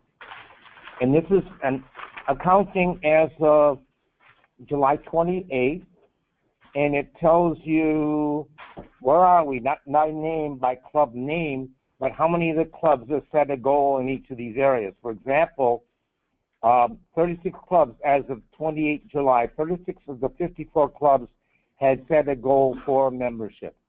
32 of the 54 clubs had set a goal for district conference attendance. So I sent that report out so I can track at the district level, and AG can track for their clubs what's going on in terms of have they set a goal. So an AG, Karen can go in, Wally can go in and look at the clubs in my area. Have they set a goal for membership? Have they set a goal for district conference attendance? Have they set a goal for leadership development? Have they set a goal? So the AGs can go in and look at that. I can go in and look at that. Okay? I don't know what as a board member you have in terms of access to this, but I was planning on quarterly printing this out so we can see where we are as a district without attaching specific club names, but the AGs can get at those club names. So they can see what Mequon Milwaukee After Hours is doing, or what,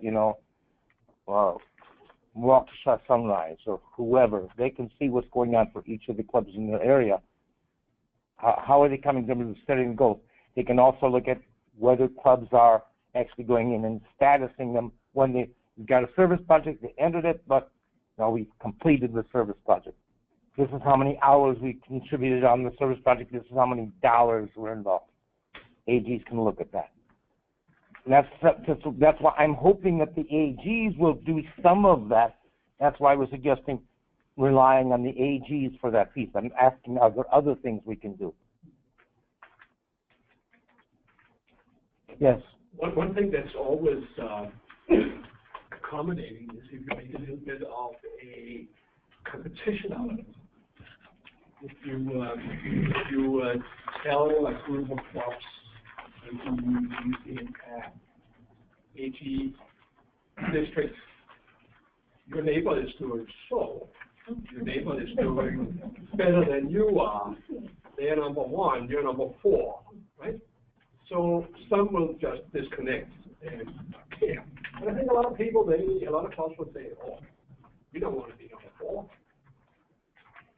You want to be number 2 or number 1. So somehow making a little bit of a friendly competition. Okay, thank you. Yeah, right. I've been club president twice, and I think one of the times we did get a presidential citation. I'm not sure that the club members generally feel like, hey, it's a really cool thing to do. It gets back to the archiving. We're not a club that's got a room that we can put everything in, and so somewhere in my basement, I've got a presidential citation that, okay, yeah, we did a good year. I think back at that time, they were maybe giving them out in November, too. I mean, after the, way after the year was down. It's just, I'm not sure the level of enthusiasm is there. Okay. But again, the AGs might be able to help and make a little, show up at a meeting with cupcakes or something, do something special when they get when you do that.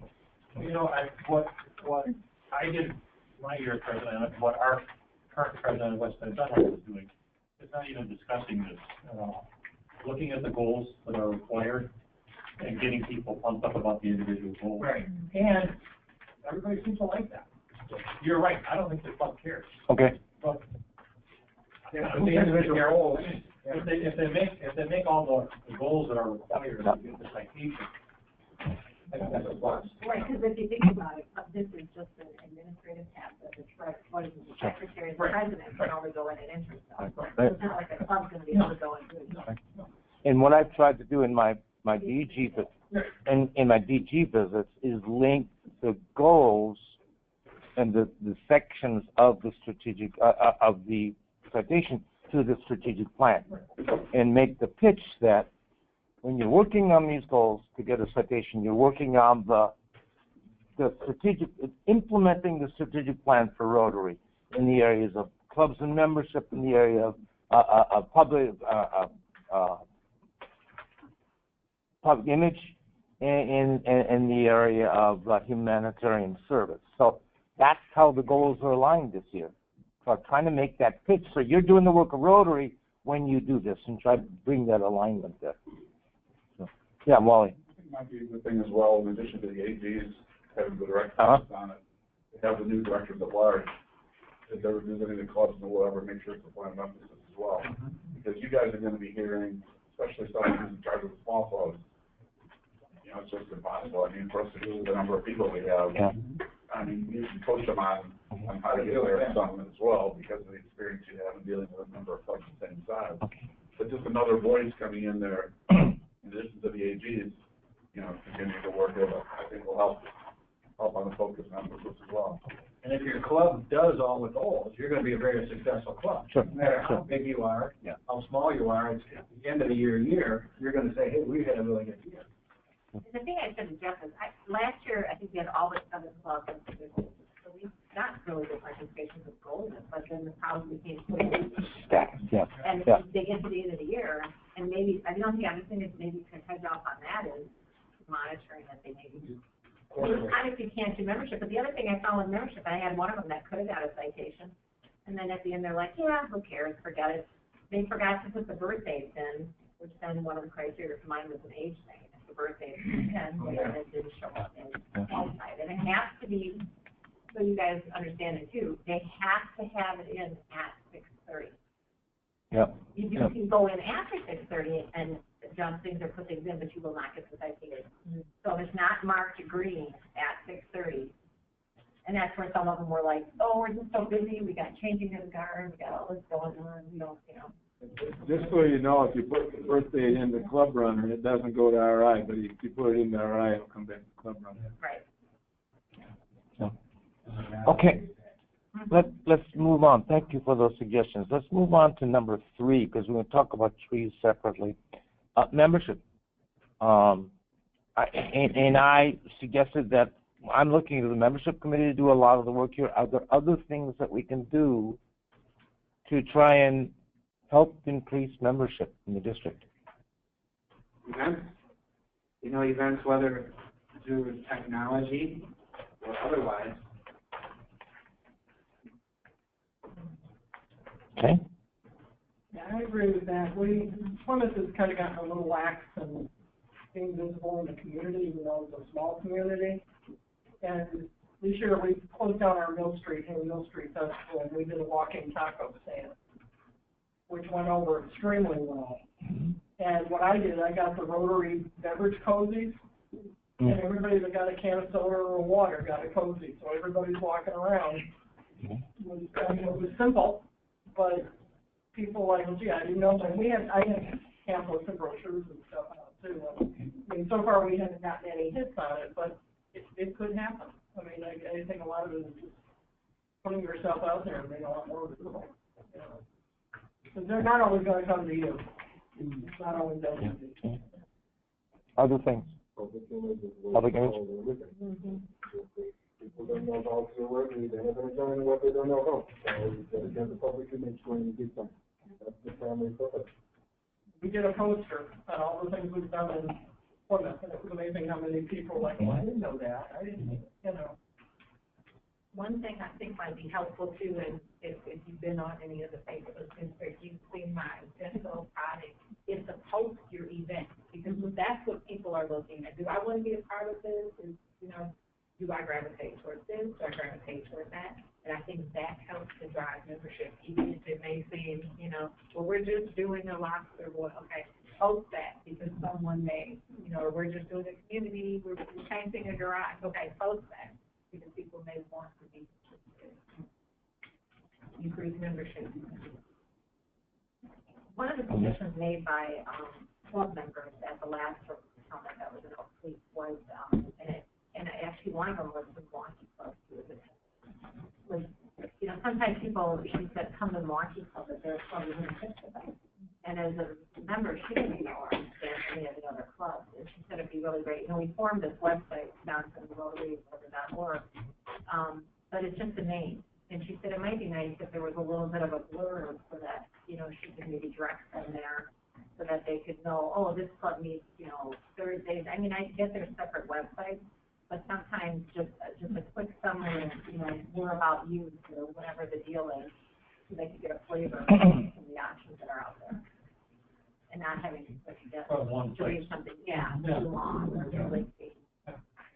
Short. Okay, good. We had the fortunate occurrence of getting 3 former Rotarians from other clubs transfer into our club, and they shopped around, but it would help if they, you know, I mean, you're going to want to go to 1 or 2 clubs to see what they're like anyway. But, their comments, you know, were very enlightening, and it helped us, you know, it embrace what we were already doing. You know, we're doing something right because people feel like they're comfortable coming to our club as opposed to, you know, downtown. When I went downtown, it said, you know, it's too big for me. You know, that's not what I'm looking for. Well, I always think, you know, it's great that we have different clubs and different flavors and different types, because depending on somebody's workplace or where they are in their careers or whatever, each club's going to put it different. Okay, we have exhausted our time. So do we want to continue on this, or do you want to take the next agenda topic? No, the suggestion about the membership thing, you know, if you like the idea and you want it done, the question becomes, should the membership committee do that? Should the public image committee do that? Should the public image website? And that's where I think the lines get blurred a little about when we talk about the goals and who's going to accomplish them. Okay. And I think that, for me, personal perspective, I think the membership committee does the touch, the work with the clubs. I think the public image committee does the electronic stuff, the commercials, the messaging, the website. I think that's the responsibility of the public image committee. So that's how I would see that split. So I'd expect membership committee to be working with the clubs, not just the pilot clubs that are in that pilot project, but other clubs as well, talking to them about membership, talking to them about, you know, putting on a seminar about how to make a cast, doing something, you know, what could you, I mean, that's the kind of stuff I would see the membership committee doing as opposed to public image committee. So I think both of them are working on similar kind of thing, but, you know, that's how I would split the responsibility. Make sense? Yeah. Okay. Can I ask just one quick question? Sure. You know, for the 5 clubs or whatever that we pick for focus on membership or whatever, do we have any outcome on those? Well, they're not done, because like one of them started in February, it's a year-long program. Okay. But then the other thing is, and that's probably another one, because I think last year it was, who's on the call? Me, Cola, you, and, Rick. Yep, right? yep. Trying to figure out who the next 5 clubs, and that'll be another subject that should come up this year, right? We should have another 5 clubs in the next cycle. And do we do 5 more? Yeah, well, 3 or 4? I think I emailed all the AGs last year and asked for your suggestions. Candidates, and then we interviewed them. Yep. You could do it the same way, but I don't know how Jeff would like to handle that. It's fair if you want to do it the same, because then it should kind of come from you, you know, sending an email to the AGs. I think we should talk about it. Yeah. Okay. So that's true, like where the lines, like what, you know, what do you want to do? Yes, ma'am. I have a question in Yes, ma'am. regards to the webinar training. Yes, ma'am. I know that I get an awful lot of emails in my inbox, but could this board be included in the announcement of when the next ones are upcoming? Is that possible? Sure. It's very easy, because usually what I was doing was sending everything out to the district administrator. They send it to these groups of people, and then I'm assuming through Club Runner, you should choose. Yeah, that's not a problem. I would think that way would help us know what ones are upcoming, and if we want to listen in, we can. We don't have to necessarily participate, but at least we know which ones are being offered out to the clubs. And I could say to my club secretary, have you ever participated in one of those? And if she comes back and says no, you know, I can maybe explore why not, or whatever. So. Good. Would having the links on our district calendar help, or would that be too much clutter? Like on our website? I think it would be helpful, but I don't know, I mean, maybe TJ, you gotta do a test. Okay. You know, see who actually looks at it, might participate or not, or if you get a, you know. Well, and what's archived? I mean, that kind of drives the other question, because maybe if they can't go, what's already been archived? Everything is archived on YouTube channel. And do people know how to get to it? That's it. They can link up to the channel through, I post things, and I don't know if it needs to get okayed on the Facebook, district Facebook. We can just post. Yeah, I post it on district Facebook, and then also we have the links on our district website. One of the things that I noted on the membership was if somebody is successful, they should share the success.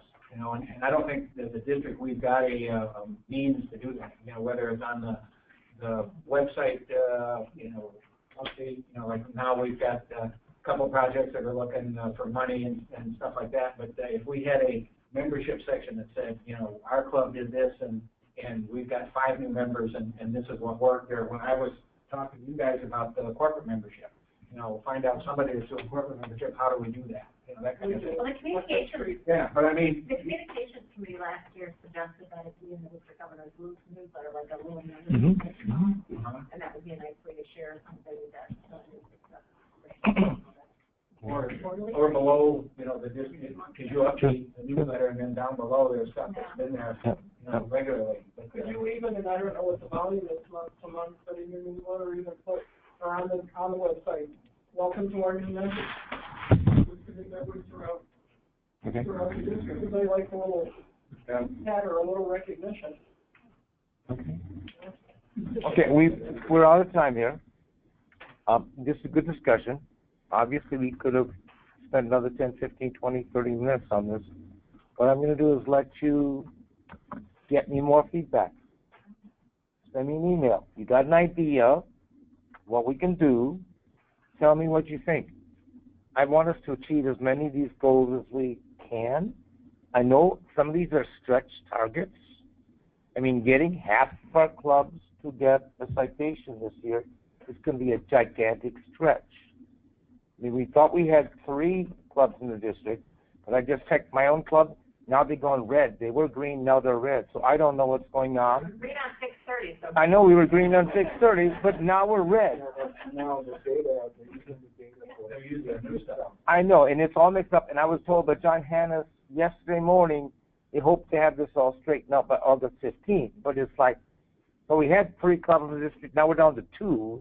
It's like, I want more. I want a lot of clubs in our district to get a citation. So if you have other guys' ideas for any of these goals, for citation, membership, polio plus contributions, annual funds, I know Monica is working on a flyer to encourage clubs to do some sort of event for World Polio Day. Okay? So she's working on it. We should have that out. So if your club can do something for World Polio Day, do that. But what can we do to try and help clubs to move ahead, move the ball ahead so we can achieve these goals? And again, I think every single one of these goals does the work of Rotary. That's what we're doing, okay? I think what you have to do is you have to find a way to make it beneficial to the club to do those things. That's the tough part. It is. If you're going to do that, they'll be there. So I want to tell you, I want to shift topics now. So your action is to send me an email with ideas of what we can do to try and achieve these goals. So Tammy, I'm going to give an action to everybody here to think about. Everybody give me one idea of something we can do to achieve these 7 goals. And it's not just something we put on paper and let it sit. I want to do it. I want to shift our focus. We just skipped by the strategic plan. We put that together. I'm going to start on a regular basis monitoring it, statusing it in each meeting, and I want to say, where are we in the strategic plan? And I want to start this time by identifying what are the things we got to do this year. Okay? So I want to give you that, and CJ, if you can make a note, just put a check mark up in the box. I'm going to go down the ones and tell you which are the biggest hitters.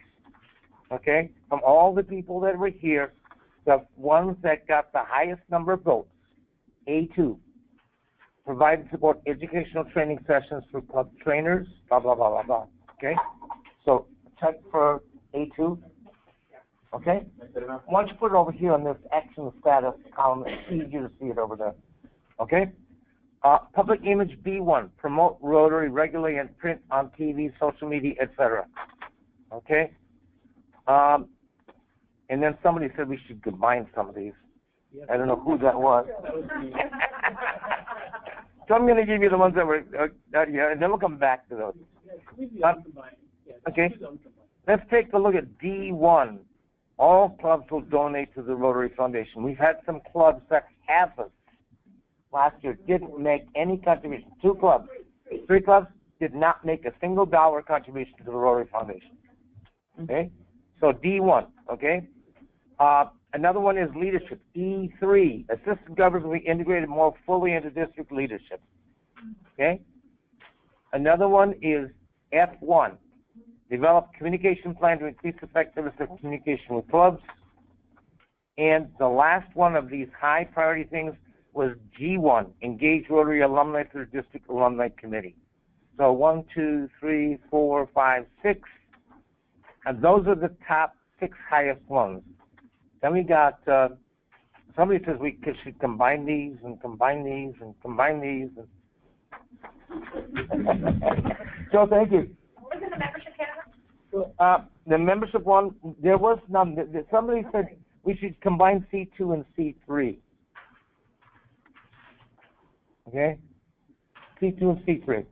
C2 was increased membership in Rotary clubs through more effective invitations to become Rotarians by offering district training clubs, and C3 was promote improved membership, attraction, and engagement, providing district assistance to clubs. Those are related. So I don't disagree with you, Joe. Yeah, they're very similar. Yeah. So similar. Yeah. Yeah. So maybe we can. They may have been better nuanced. Yeah. Yeah. I don't remember. Yeah. What was the highest number in the membership category? That was it. Oh, that was it. C2 and C3. The highest number overall was 11 votes for the foundation, all clubs contributing to the foundation. That's 11 votes from the group of us, okay? The next highest was number 10, training technology, 10 votes for A2, training. So, TJ, ding dong is on you, okay? The next one was 10 votes for promoting Rotary regularly in print, TV, social media. So, Ebony, lots of people looking at you, saying, "What can we do?" And then it goes down from there. Those are the highest categories. Assistant governors, okay. So let's talk through these, okay. For the first one of your training technology, A2, provide support and educational training sessions. Rotary clubs, assistant governors, okay. What should we be doing that we're not currently doing? TJ, what more can we do here, or are we and we may move to put us in the right direction? I believe we're in that process because some of the feedback that we've received was that, okay, you're disseminating material now. We've got webinars that are regularly scheduled, quarterly, as needed, what have you, but then give the people that are the experts on the topic to deliver the information, rather than just grabbing it from our website or anything like that. So therein comes having good facilitators for that. If we can have a group of people, then we can pick and choose what we're going to be doing. And when somebody comes up and says, look, we need to have some type of training on this topic, it's easy enough to not look at each other. So who's going to do this? So rather, we've got people that say, oh, they're experts in that, or they've been looking at those. So you think the process is starting to work now? You got a process in place that's starting to work? The framework is there. We need to fill it with the right people. Okay. Then what I'd like from you is in your November report to be able to come back and respond to this as one of your goals and say, what's our status now? What have we done in the last 3 months in your November report? Okay? Right. Well, the one area that came up is should have had some of those speakers taped so that people could have heard them later. I'm suggesting we get some speakers, and so probably making sure that that actually happens. Because I think the club, not everybody. One of the things we've done is we contracted with an AV media company to do it's the same company that does pets. And they've told us, they agreed to, we'll do the taping of all the plenaries.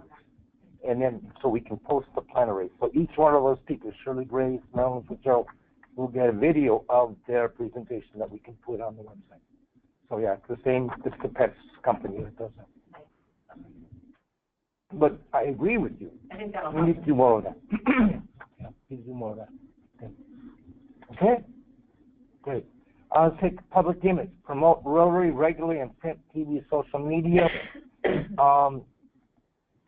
Ebony?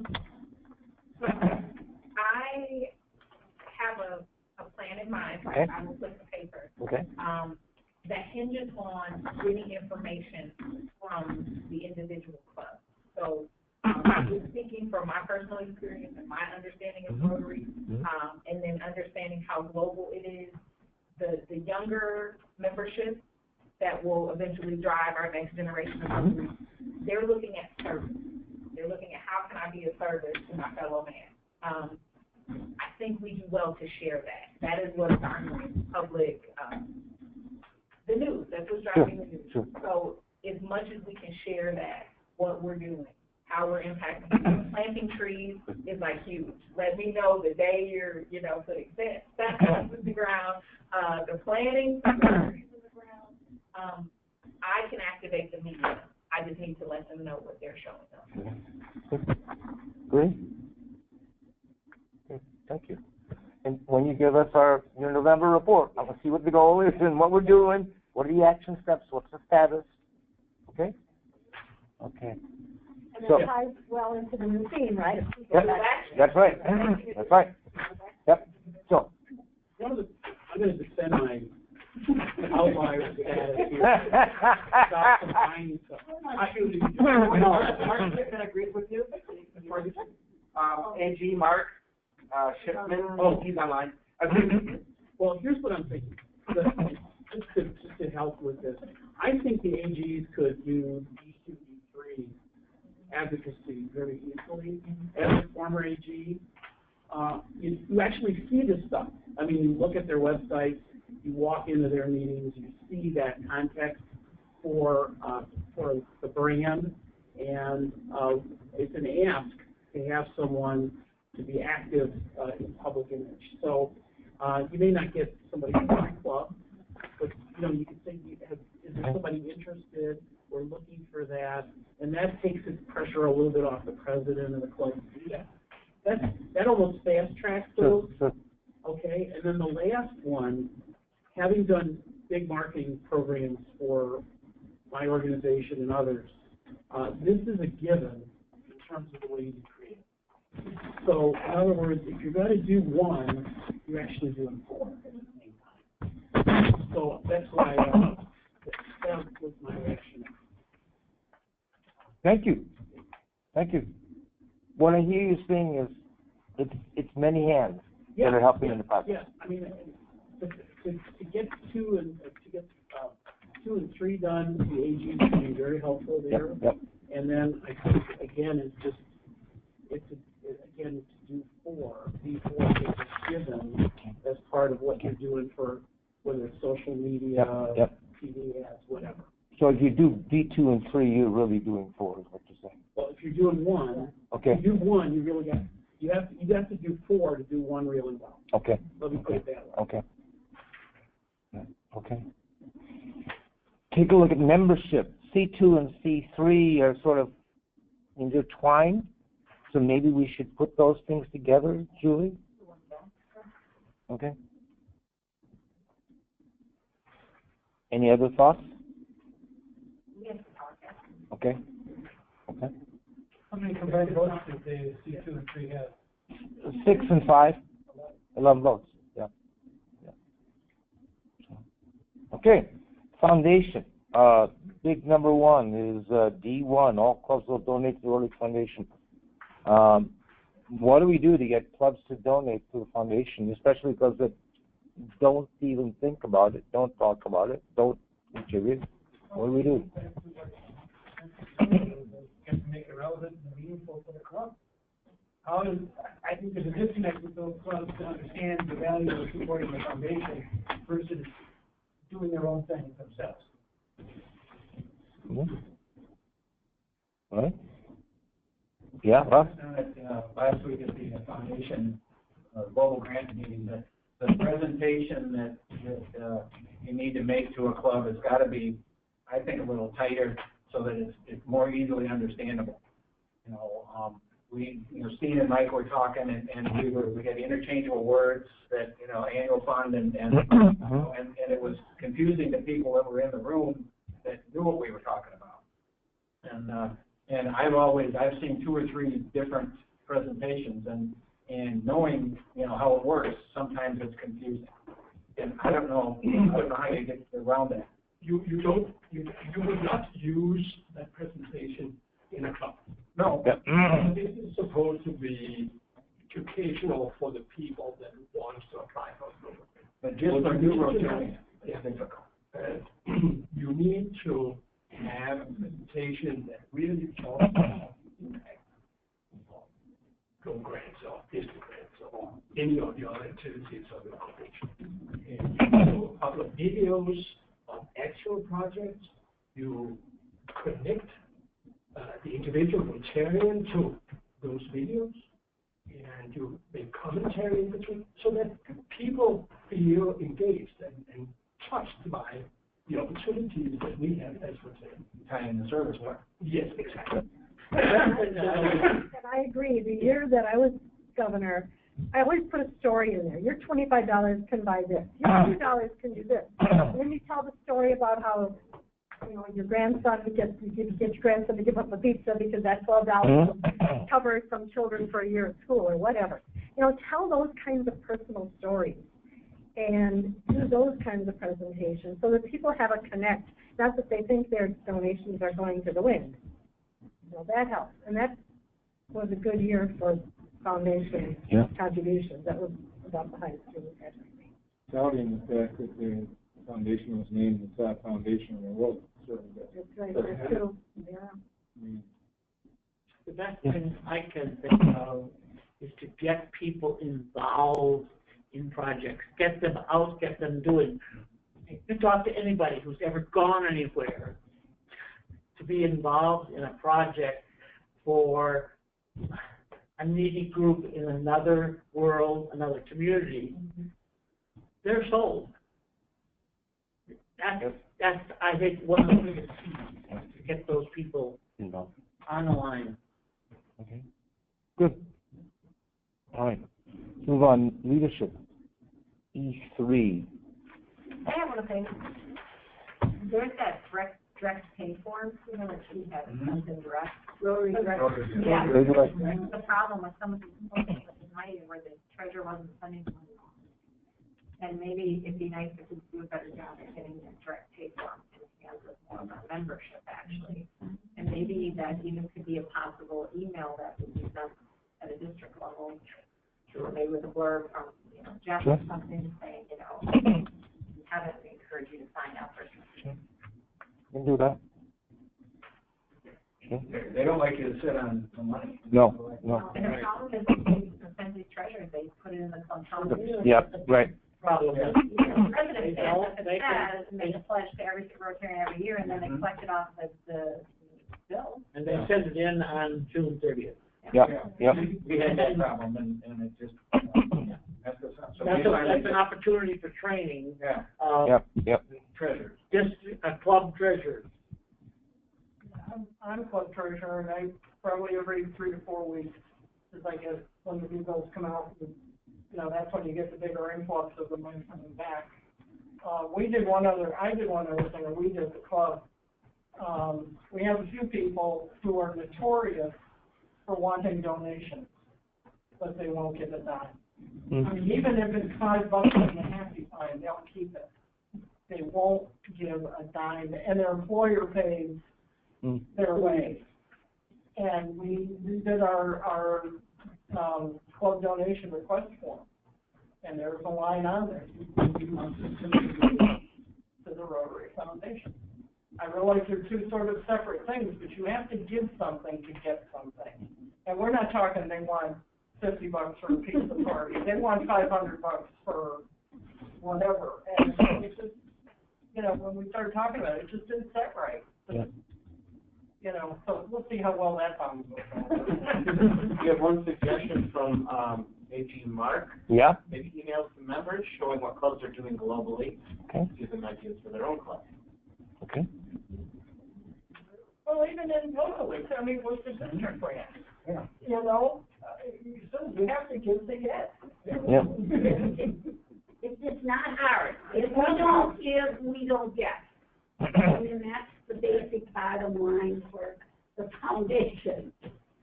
But, you know, the problem is, how does that benefit the member? How does it benefit the club? No, I understand, no, I hear very much what you're saying. It boils back down to why are you okay?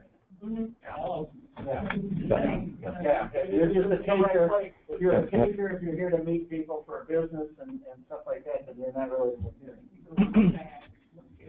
And There's a bad file. you're a rhino. Right now, No, it's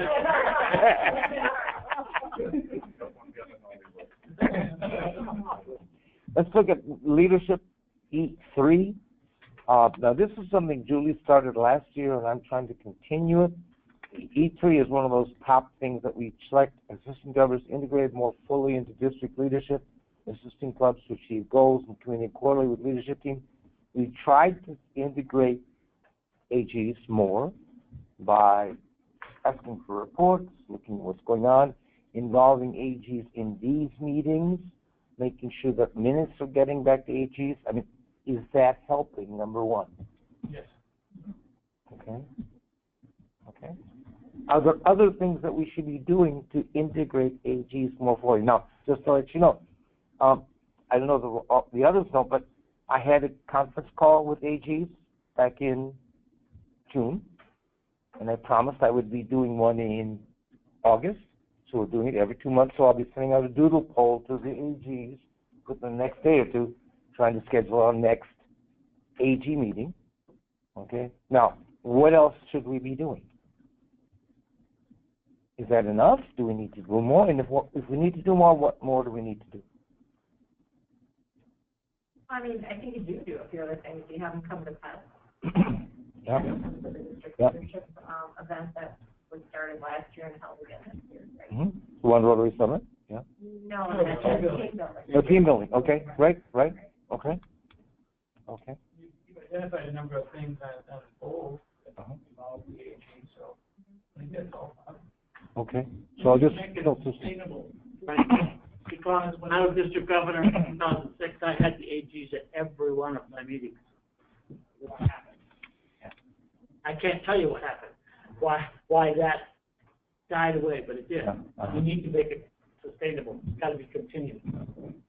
I would think the bigger challenge you have in that category, and this is just my opinion, is that getting AGs in some areas, you know, because maybe, and it's funny how I think, you know, generally for the most part, you find weak clubs and you're going to have weak AG, and you don't know if it's a chicken or egg thing, right? You know, because there wasn't any strong AGs to help the clubs, which came first, right?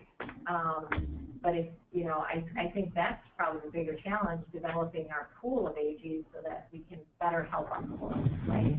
Because we can come up with all the great plans here, but then if you have an area that has, you know, a weak AG or no AG, we had no AGs for 6 months, I think, in a couple of cases, because they were early and no one was willing to step forward. Then there's no one to do all these things we're talking about. And I've been an AG now, I think, 6 years. The biggest problem that I have is getting the clubs to engage with me, to actually let me help. It's like they want to do their own thing. Some will, but I mean, in many cases, it's like you're imposing on them when you want to try to help them do something. But ask them, I think it's an ask. Yeah, well, I always, If you want to progress in these goals, figure out a relevant way for the AG. That goes back to my earlier comment about public image issues. But it's sure evident in this, and they can be integrated because they have several things they have to look at. Go, use public image, work with them on, nag them on presidential citation, et cetera. Those are foundation giving. Those are all good things that help put them on the checklist. Well, it's important to go to club meetings to see what it looks like. I think it should be almost mandatory that the AGs attend board meetings of these clubs, because that's really where you find out what's going on. And I think it says And to help. You said they should attend at this one board meeting, it says one is event for fundraisers, and then. You can get the club to tell you when their board meeting is going to be. Yeah, really. Okay, good. Thank you. And the last one is other engaged Rotary alumni to district alumni committee. Okay, now, I can't tell you, I had a meeting with Christine a couple of weeks ago. We have cleaned up the list of stuff that we downloaded from RI into the alumni, and what we got was a list that had, in many cases, no email, no phone number, no address. It's a name, and who knows what they are.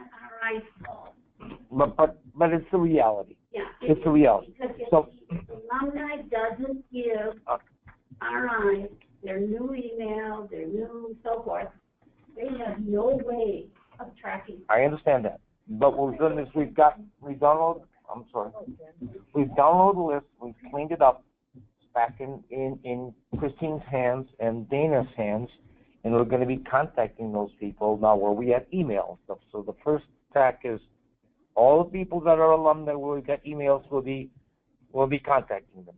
The next tab is, expand the pool of people where we got hard copy of it. So we're gradually moving out where we've got information, contact information, to try and get in touch with those people.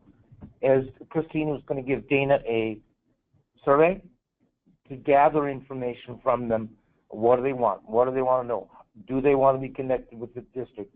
Would they like to go to an event, an activity, whatever? So Christine's developing a plan for what she's going to do, and so we're starting to move out on that. So that's the stuff that's in the works now. Now you're going to suggest something. Or just to say Facebook. I mean, I find a lot of people just by looking up their name on Facebook. Yeah. Can I just have a comment for Mark on here? So he said that he's having quarterly meetings with his club president, just social and sharing ideas, just sharing what he. Okay. Good. Therefore, we define it as an alumni. Somebody who was a participant in a Rotary program. GSE, youth exchange, whatever, yep. GSE, BPT, ambassador scholars, but now it's youth exchange, and it's also interactors and Rotary. Yep. No, they're not in that, no. It's too bad, because those Yep. do an incredible job. They were pumped about asking questions about the Rotary and Rotary and Interact and how they could get involved. Right. If you want to join Interact or Rotaract, then. Yeah. Then you know. Right. And That's true. They are those active of all of the people that are involved in Rotary. They're changing addresses, they're changing jobs, all of those things. So it's a tough thing to keep track of them. yeah. So anything else? Okay. Thank you. I think we've identified some things that we're going to move ahead on. That's good. Thank you. So that's what we'll focus on for this year. Okay. Okay, One Rotary Summit. Can we go back, TJ, to the goals document that had the One Rotary Summit down at the bottom? Yeah, down. Okay. Yes, ma'am. Is there something that we need to talk about that you need? Okay. Thank you. One Rotary Summit. You got the schedule up here. So this is what we're doing. 6, starting on the 27th in Oak Creek, and then about 1 a week for the next few weeks. We're skipping off the Halloween stuff. So that's what we're doing. So I have nothing down in that area. How is that being marketed to membership in the area? We haven't started marketing it yet. Yes. The list that, showed, who was coming didn't have a lot of the clubs that I thought would, join in. That, our club wasn't there, you had Whitnall Park there, but there were some other, clubs, from the area that weren't there. You mean last year or this No, year? this year. I mean, it's got the Kenosha and Racine area, but it doesn't have Mitchell Field. I think it's got, Whitnall Park, but I'm not sure, who's drawn up the list. What list are you talking about? There was a list that said MATC, Okay. Oak Creek, and then Let's go back and look at it. 5 or 6 clubs. I Look at it. don't remember exactly where I saw it. Okay. It was on the district website, I think, Okay. talking about the first meeting. Okay. The official records are gonna be on a Google document, it's an Excel sheet. Okay. Let me go into where those are and reference that against what we have on our website. I think that's what I saw on the website. Okay. Now, one of the things is anyone is open to anybody. Oh, okay. So if you can't go to the Oak Creek one, but you're available for the Mequon one, go to the Mequon one. Okay, now, what we're going to do is try and focus on those clubs that are in the area, the Oak Creek area, to get the members there. But there's nothing that say you can't go to another one, or 2, or 3. I think a good way to get members to interact with people they don't normally interact with. Sure. Especially if their groups are better. Yeah. Yeah. Well, it depends on, you're just having a Kringle, how many people you're gonna get. Jimmy John's got a much bigger crowd.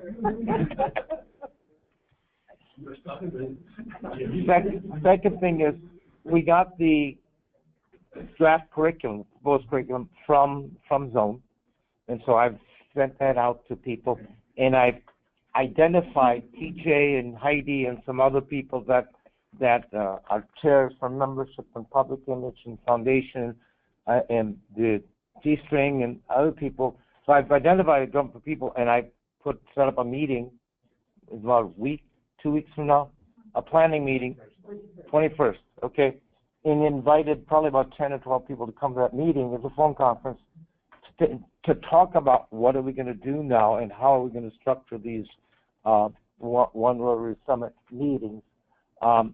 One of the things is, as I looked at the curriculum, it's about 3.5 to 4 hours worth of curriculum.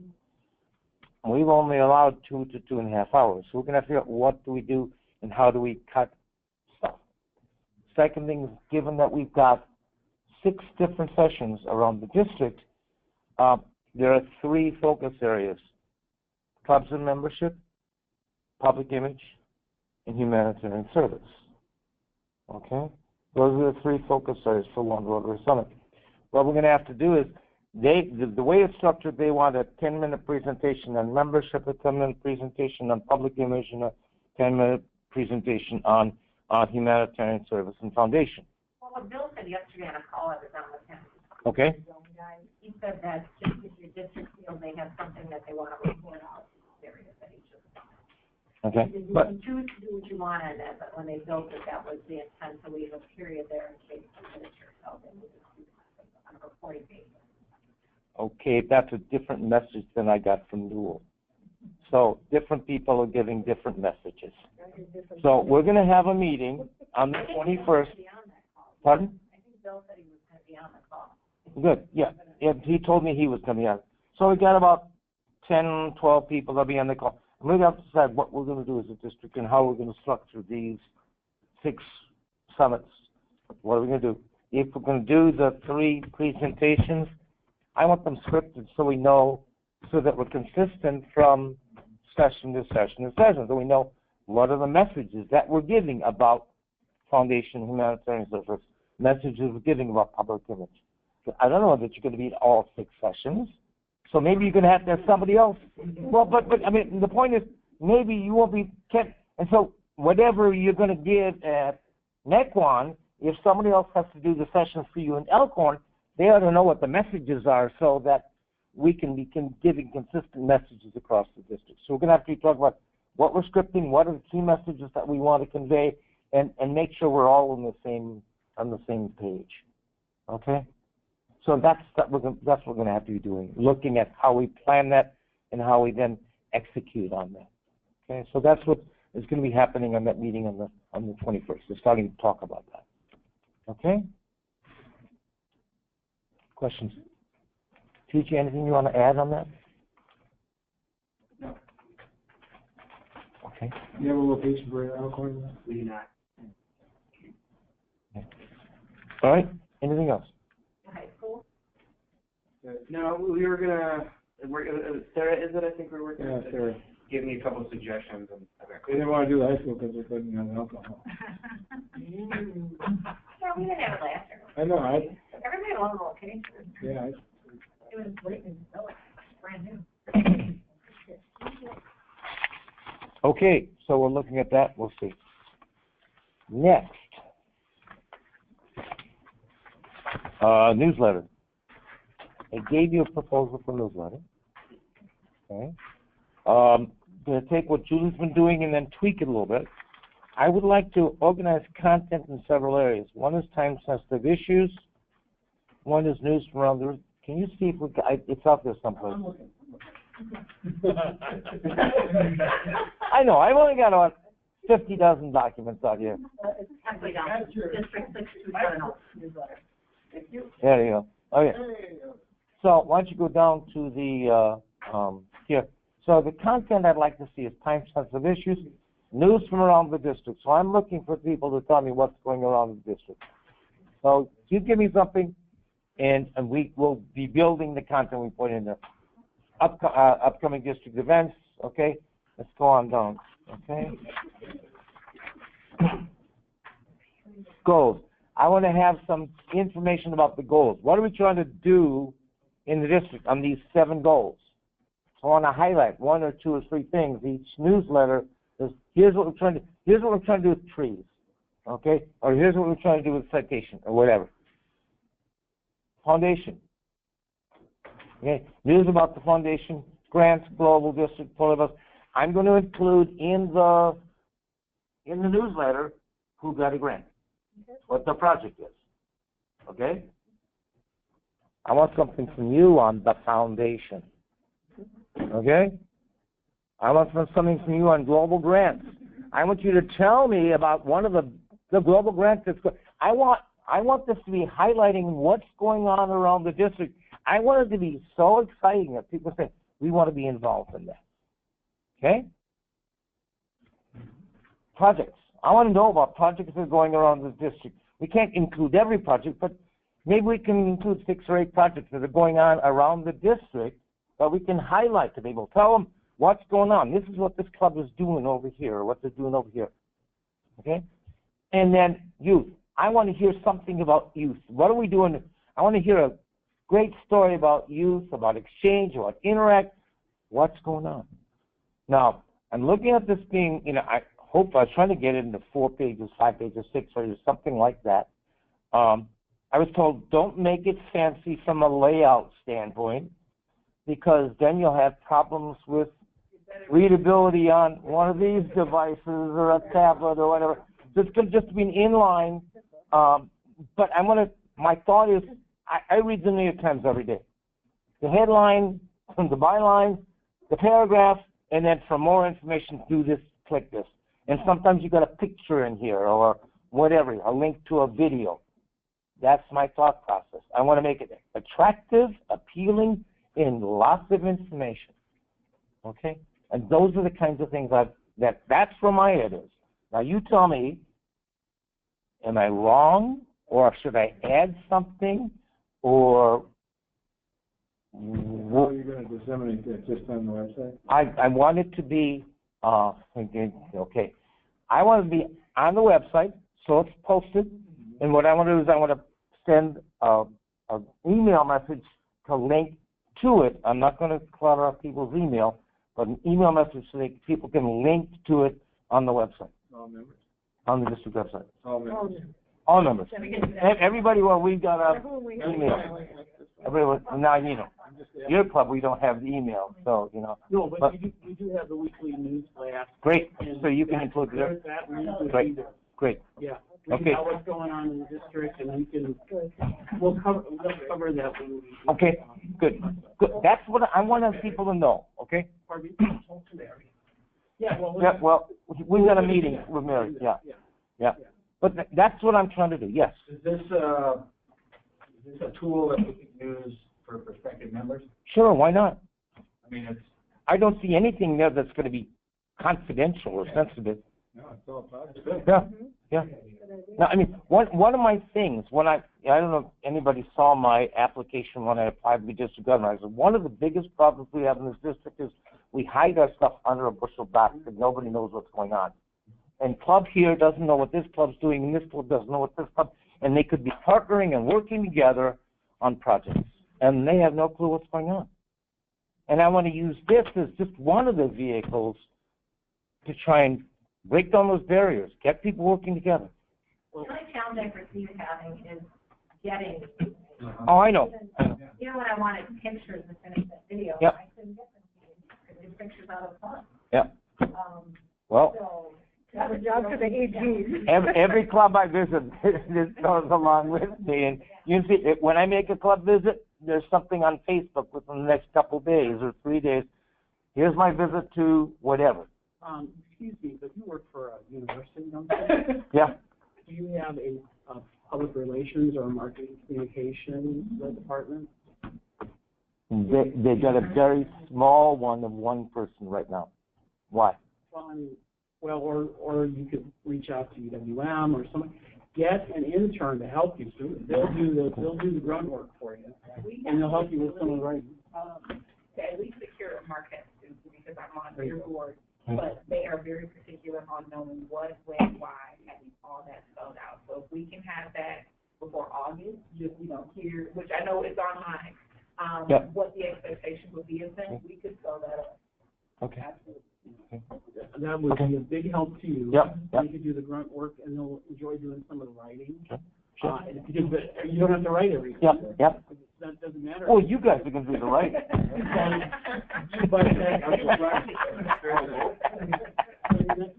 that's a great, and then they have something to show for it in their experience. Sure. I mean, I had an intern design this poster for us. I had an intern design this for us. You know, so yeah, I know what you're talking about. Yeah. Yeah. Yes. One of the things that I'm discovering as I learn about the small clubs is there's a lot of stuff that the clubs are doing, and they're not getting it out to the district calendar. Yeah. You know, and I look and say, well, we had this successful fundraiser. I go, well, that might have been cool to go to if when it, you know, was on the calendar. And I don't know. I guess that's probably an AG thing that helps promote the stuff and making the calendar would get unwieldy, but at least it lets people know what's happening. Anybody know Scott McAdam? Yes. Yeah. Okay. How do you know Scott McAdam? Facebook? Rotary? Pets? He's DG from the district south of us, Yeah. Illinois.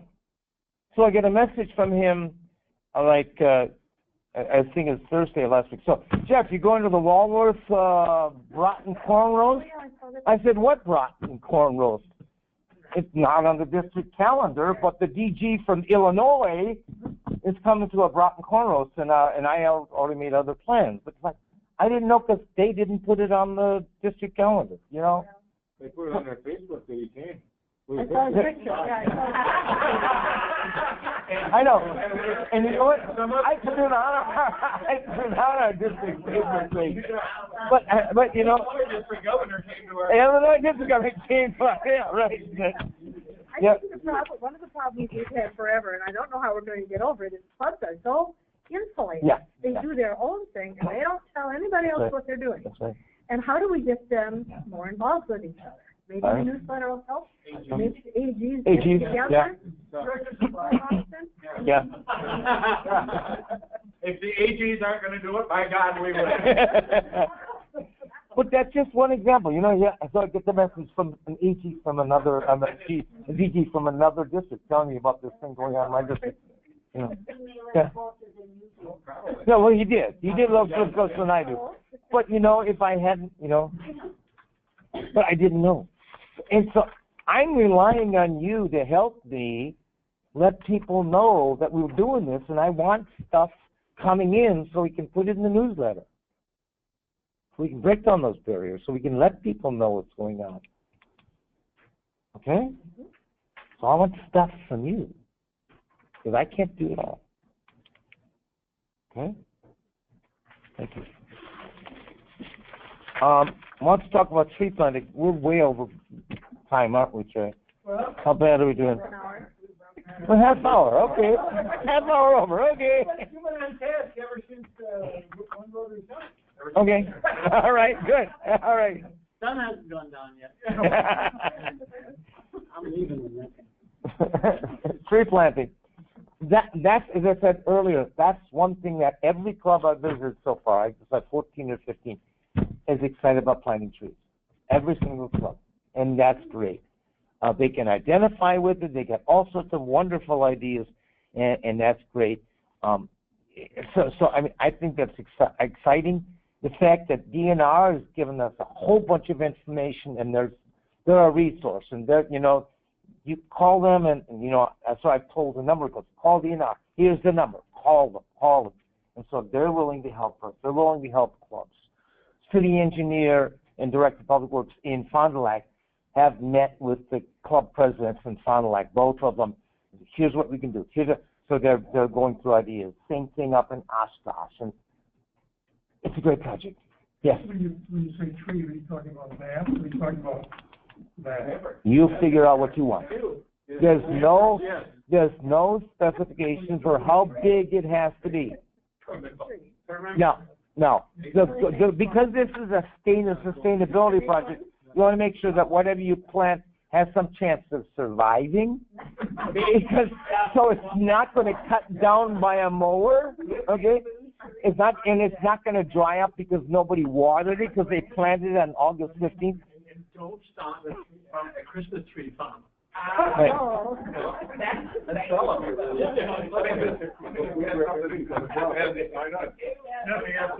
Wally? Wally? There's an organization called Simple Hope that was just presented at the Chronicle Club. Okay. They, in fact, are planting fruit trees in little baskets in Tanzania. Right. And I asked if that's something that they're willing to take more donations and do more of them, and they said absolutely, they want to build the whole group. Yep. You guys have real good connections into those folks. Yep. So you might want to give them a call and pass that information along to Brian as well. Good. You have, something there to do additional tree planting. And remember, you're not limited to one per member, so you could do both. That's right. Yep. So you can plant fruit trees, you can plant oak trees, you can plant evergreen trees. There's no specification, no requirement how big or small they have to be. One club wants to do a couple big trees. They're going to make a big statement, put a plaque up, and then they can plant a whole bunch of smaller, probably whips. So there's no specification on size. Some people are doing memorials to past Rotarians. Another club is doing sort of a nature center kind of thing. Another one's got a school that's got an environmental fund, so they can help the school and plant some trees. And it's different as A to Z. They've got a couple clubs that are looking at, all the ash trees that are being taken out, where they're going to plant some replacements for those ash trees. Not a ton, but some replacements for those ash trees. So it's like you talk to a club, talk to another club, all sorts of different ideas. And so, all barriers are off. Now, another caveat. RI isn't willing to put this in writing, but I've talked to several people at RI. In writing, we said between July 1 and Earth Day, April 22nd. Tina Hall says, I'm not going to be planting trees in February in Iron Mountain, Michigan. And so RI has been a little bit flexible about that. So what I've gotten back so far verbally is if you've got the plan and the trees are paid for and you know where they're going to go, and they aren't planted by Earth Day, but they're going to go in May or whatever, that's okay. We just try and get them in this Rotary year. So there's a little bit of flexibility in the back end from RI. I'm not willing to put it in writing yet, but that's what I've been told verbally. But just so you know, again, they're not going to plant trees in February in Iron Mountain. And, there'll be 6 feet of snow. The other thing I've been encouraging people, you mentioned team building, that is work with the Boys and Girls Club, the 4-H club, the Girl Scouts, the Boy Scouts, the whatever. Yeah. So do a partnership with young people. Work with your Interact Club or your Rotaract Club or whatever. Get people involved in it. Yeah. There's nothing that says that we have to buy the trees either. That's right. You can get sponsorships, they would like recognition, I'm sure, but, we talked about doing a Rotary Grove, having sponsorships to help with the tree planting. That was an issue at a small club meeting. Right. They said, we don't have that kind of money, it's not, in our budget, and they said, Brian was there yesterday and said, plan a budget of $3,000, but, don't spend your money, go out and solicit. Another thing is, again, working with the DNR. DNR has some grant programs. If you work with a 501c3 or a city, so a couple clubs are working with the city, city is submitting a grant proposal to DNR for, here's this project. So don't be afraid to take advantage of your city engineer, director of public works, whatever, and work with them, work with the local government, your proposal people, and go that way. Clubs can come together and do this project. Yep. That gives you the opportunity for the whole working. Yep. Because that's been something our has been pushing, having more. Yep.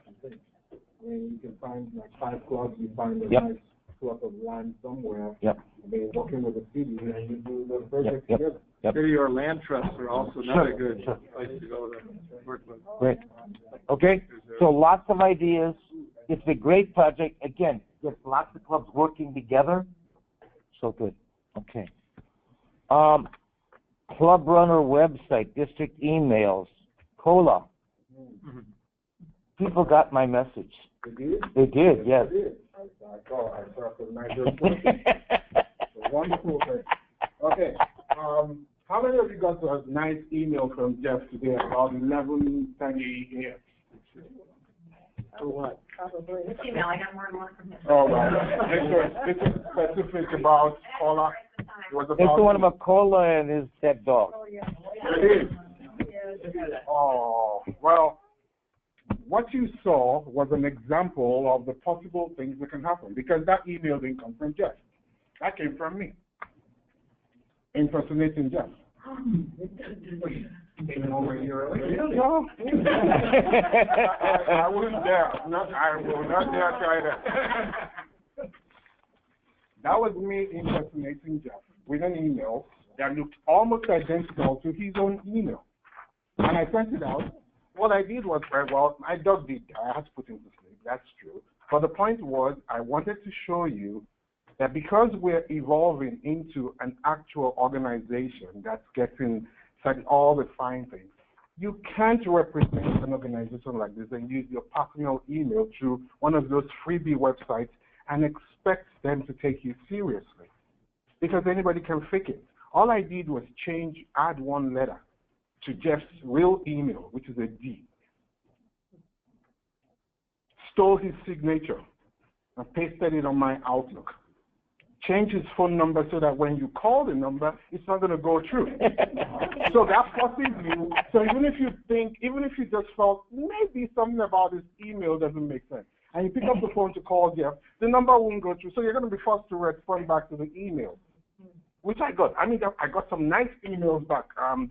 The Jim sent an email. Oh, yeah, Jim Holmes, please add me to the list of the donations that I'm making. And I was cracking up in my office.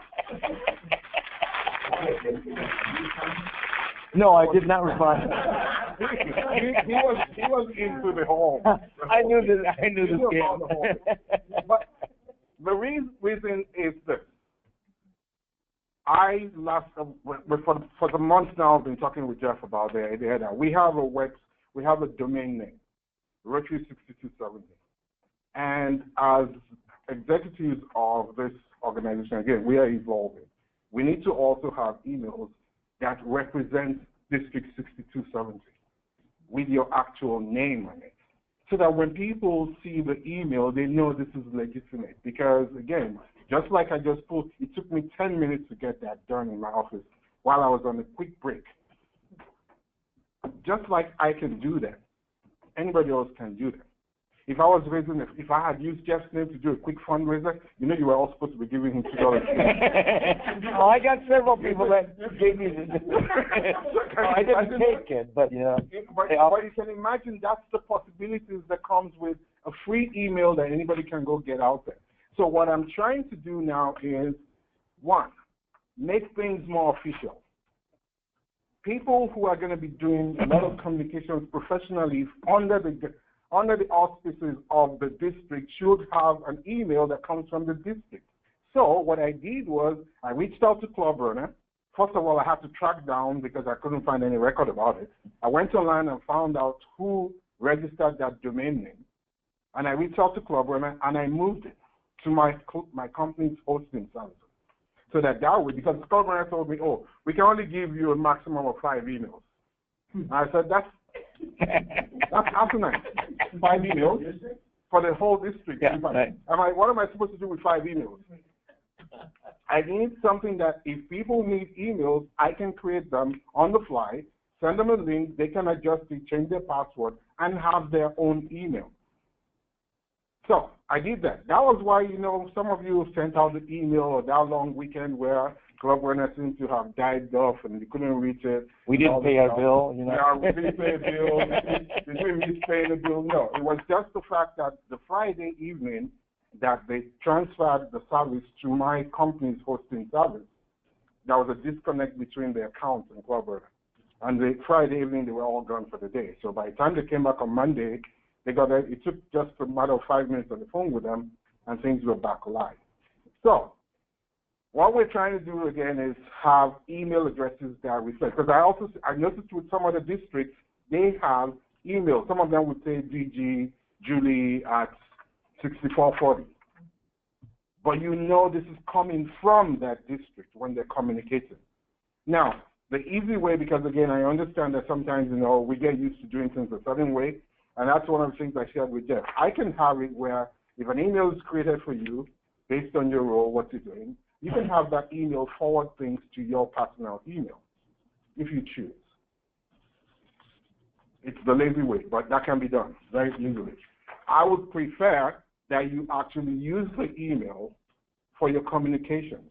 So when I see Jeff, read at Rotary6270.org, I know it's coming from Jeff, because Jeff is the only one who has access to it, because nobody can duplicate it. Because short of you being me or being my IT staff, nobody else can create an email for you within district. And that's what companies do. In any organization you work for or being a part of or you run, you have professional emails, not Gmail accounts or MSN or Hotmail. Anybody can fake that one, and that's what this was about. That was what this prank was, to show you how easy it is to impersonate somebody. Cole, is the plan to keep that email address, like to pass on? So would I be able to make contact with that email address, leave them in there, so the person coming to time will have all those contacts? Like, you know, here are the 5 media channels, or once it rolls off. Not really, and the reason why that will be difficult is because it's going to be, I'm looking at emails that will be you, okay? Ebony, Sally, not the office. Because if we do just the office, it's kind of like somewhat. It's not like we can't do that, but I'm thinking, how about the people who are no longer in an office, or who, because again, most offices change by the year. So if they move from one office to another office, then what's going to, so I'm thinking if you have the name, so you know you're talking, again, Jeff is Jeff, you know, when you email that email account, it goes to Jeff Reed, whatever it is. So the second question, myself and Jeff, we were bouncing ideas, okay, so who gets the email? How many emails do we create? So Jeff's nicer way, because I came up with, okay, well, just X number of people just get the email and that's it. Jeff's nicer approach to it was, how about you just ask them, who wants an email? And when the person tells me they want an email, we'll create one. Now, some roles must have one.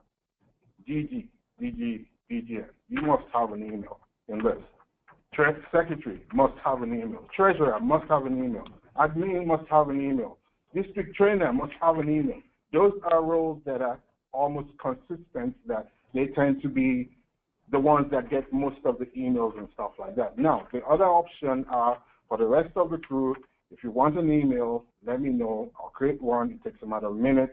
You know, I think having one just looks way more professional for the group because, again, I've seen districts that have real emails. And funny enough, Jeff discovered something as well while this was happening. He tried to email Rick Dibby using Rick Dibby's email signature. Rick actually had registered an email address at the 6270 email. He had actually one. And I'm like, oh, wow. So somebody knew about this. Rick was 12, 13, I think. Yeah. So somebody knew about it, but we just never got it out to everybody. So we're making it official. If you're interested in having, in your capacity in the district as part of this executive level, let me know. I'll create it and I'll send you with the instructions of how you can do it. It can be a bit cumbersome, so I'll also give you a link where if you want to do the way Hotmail, where you go log into a website thing and check your email, we can do that. If you want me to send it to forward to your personal email, I can do that as well. Easy enough. Okay? That's that on that aspect of email. Any questions so far? The question I have is, district directories just came out, so will Dana be able to go in there and change those emails in the district directory online? Or will we be, because otherwise if we can set it up, but if nobody knows to use it, what good is it going to be? Well, I'm guessing if we set them up, we may have to send out the announcement to people that, because the way, and the naming convention I'm using is your first name, period, your last name. So that's easy enough. You know, just period, read, add. My plan, I have several emails. My plan was to just pick up this new one, and the Gmail one is still in the district directory, and just gradually stop using that one and start using this other one. Can you, if you have a Gmail account, can you ask that account to forward those emails to this new account? Yes. Because that would be wonderful. Yep. But you don't want all Or the your other personal way. stuff going. No, but I desperately tried to have a personal email account that has nothing to do with Rotary, right? And then one for good luck. Good luck. All it takes is for you So to... now I have a third, right? I'm clicking.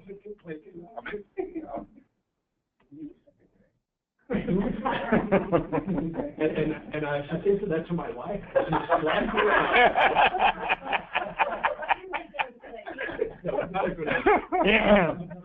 No, you can have, if you have a Gmail account, you can have your Gmail forward things to the email that'll be created for you. Yes. Can you do it the other way around? Yes, you can. Yeah. That's actually, that's the part that I have more control over.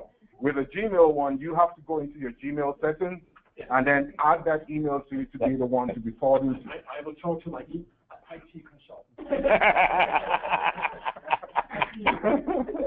So yeah, on my end, all I need is whatever email you want it to forward to, I'll have it in there. But what you want to do is you want to start letting people know that that's your official Rotary email, so they know to communicate with you that way. It keeps things cleaner.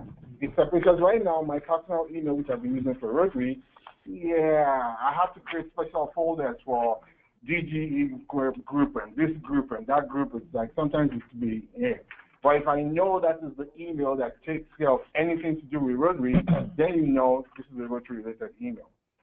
So that's the real blog about that. Again, please, if you're interested in having one within the executive level, send me an email, tell me you want one, I'll create one, and I'll reply back with instructions on how to access it, what you need to do, how to change the password, because what I'm going to do is the password that I'm going to create is going to be generic. I'll write it in when I email back to you, but you get to change it. So you can have your own personal control of how you want it to be. Yes, sir. So your dog didn't die? He did die. You said one of those? He did die. Yep. I knew, how long was it? I think it was 2 Tuesdays ago, a week ago. I had to put him to sleep. Yeah, it was, one of the worst experiences I had to go through when not a good thing. 15 years of companionship, never easy thing. Nice of you to share it with everybody. It's hard to do. My better half had this fancy plaque made, and she gave it to me, all excited that she did something nice to me, and then I started bawling. Put it back in the box and sorry. That wasn't what she expected. Okay. From her gift. Okay. Anything else for Cola on this topic? So the other thing that, as you said, so you notice the place where our district website is hosted has changed, okay? If you're having problems getting onto the district website, you need to clear your cache, your memory, and then go adjust it again. And Cola's email tells you how to do that. And they come from you or they come from Dana? Well, you set it up, yeah. Okay, yeah. So, okay, good, go. Good. So if you're having problems with website, that may be what you need to do. I will be very suspicious every time I get in. No, read carefully. Yeah, read carefully. But I said, it's a good thing to inculcate as a habit. Don't just assume it's the person you know that sent that to you. And a lot of times, that's part of why we have viruses and all those issues on our PC. I mean, look at the trick. It was something that was humane, and you guys were, oh, wow. Ooh. And before you know it, first of all, you clicked on the email, then you even agree that you're going to bring some money and all this stuff, So there could be lots of ways that they use those little tricks to lure people into. It could just be just a matter of you opening the email, and that's how they steal whatever information they want to say from you. So be very careful about what you get as an email. And you weren't even offering to give them $5 million. No, can you?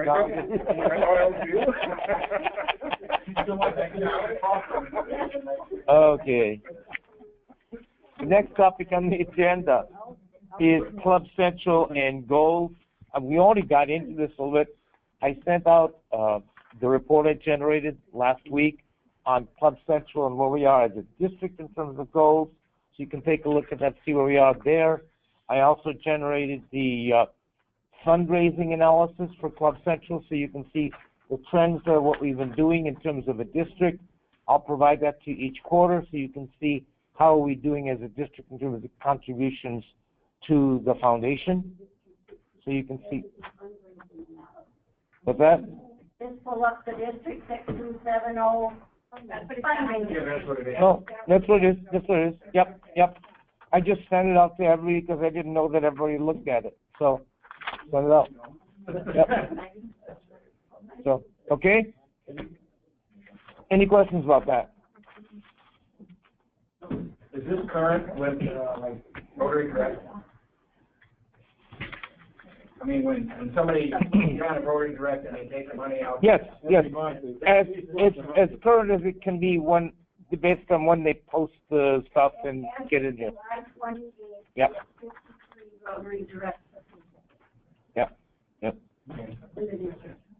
Yep. Out of 31. About 2,800. Sure is. Yep. Wonderful opportunity. Yep. So anyway, as I said earlier, I'll be doing a webinar for presidents and secretaries and whoever else wants to be on Club Central Thursday afternoon at 4:30. When I get home tonight, I'm sending out another reminder to those people. I will copy you all on that. Should you have an interest or want to forward that to somebody else, to a president that you think might want to participate, or a treasurer or whoever. Club visit status, I put the status in my report. I'm up to, I think, 14 clubs now. They've been good, been fun. I got 2 tomorrow, yes I do. And the next thing, it's been fun. And the it's been fun because since I've asked people to show me projects, I'm getting lots of visits to projects, which is great.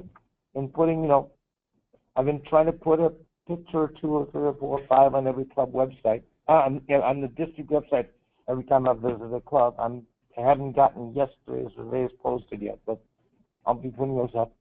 It's fun. It's great to see what clubs are doing. Gives you material for the newsletter. That's right. That's right. I got lots of pictures now. So, yeah. Any questions about that? Okay. Team building workshop. I thought it was a great workshop. Those of you who were there met Tim. I think we had a great day. Any follow-up on that? It's amazing. Okay. Yeah. How in the hell did somebody do that circle thing in 8 minutes or 8 seconds? I have no clue. Since he told us that, I said, there's no way. You can't even get down there. Yeah, right. Yeah. I think his watch wasn't working properly. He had to have, Trey's timer over there. It stopped. There's no way. I think that's something that we're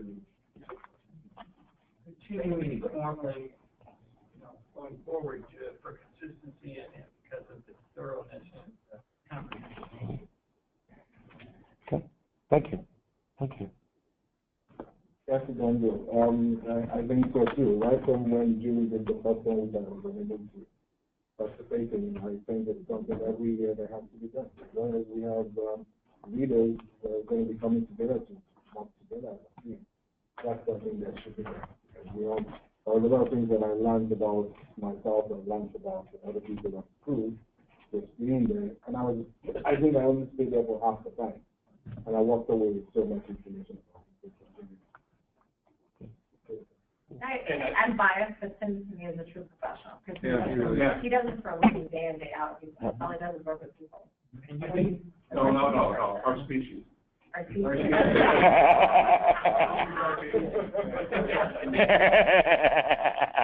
to be engaged and help with those membership sessions that we do as well. And so the plan with the ones that are to finish up yet is we bring them back, but we have to design that last session. We figure that out. I think we have to stress that it's not rope climbing or anything like that. Yeah, Accessible to everyone. Low impact. Very Yeah. Well, I think if there's a way to advertise in advance of the actual event, a little like his website or something so people can see more of what this. Well, the website didn't help me last year. Am I curious? He's got high ropes and bungee jumping.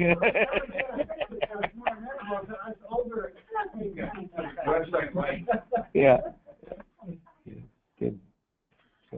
Good. Thank you. It's a good day. What was the thing, we all had to sign, at the end of the day, it was what we were gonna watch for Yes. 10 years? What was it again? We all had to sign on for something. What are we going to do with what we got? Oh, what's what we So were. what we're going to take away. We're talking takeaway. And I sent that email out like the day or two after the I think people thing. were there were probably like, what? Well, it was, for those who weren't there or for those who had to leave, the last exercise was, what's your takeaway from today? What are you going to do with this, what you got from today? And so, those of us who were there shared one thing that they took away, and that's going to impact that it has on us from what we're going to do. So for those of you who had to leave early, think about it. For those of you who weren't there, you just heard a little bit about the experience. Think about, how you work with other people, how you work as a team, and what can help you work better as a team. So that's the bottom line. Okay.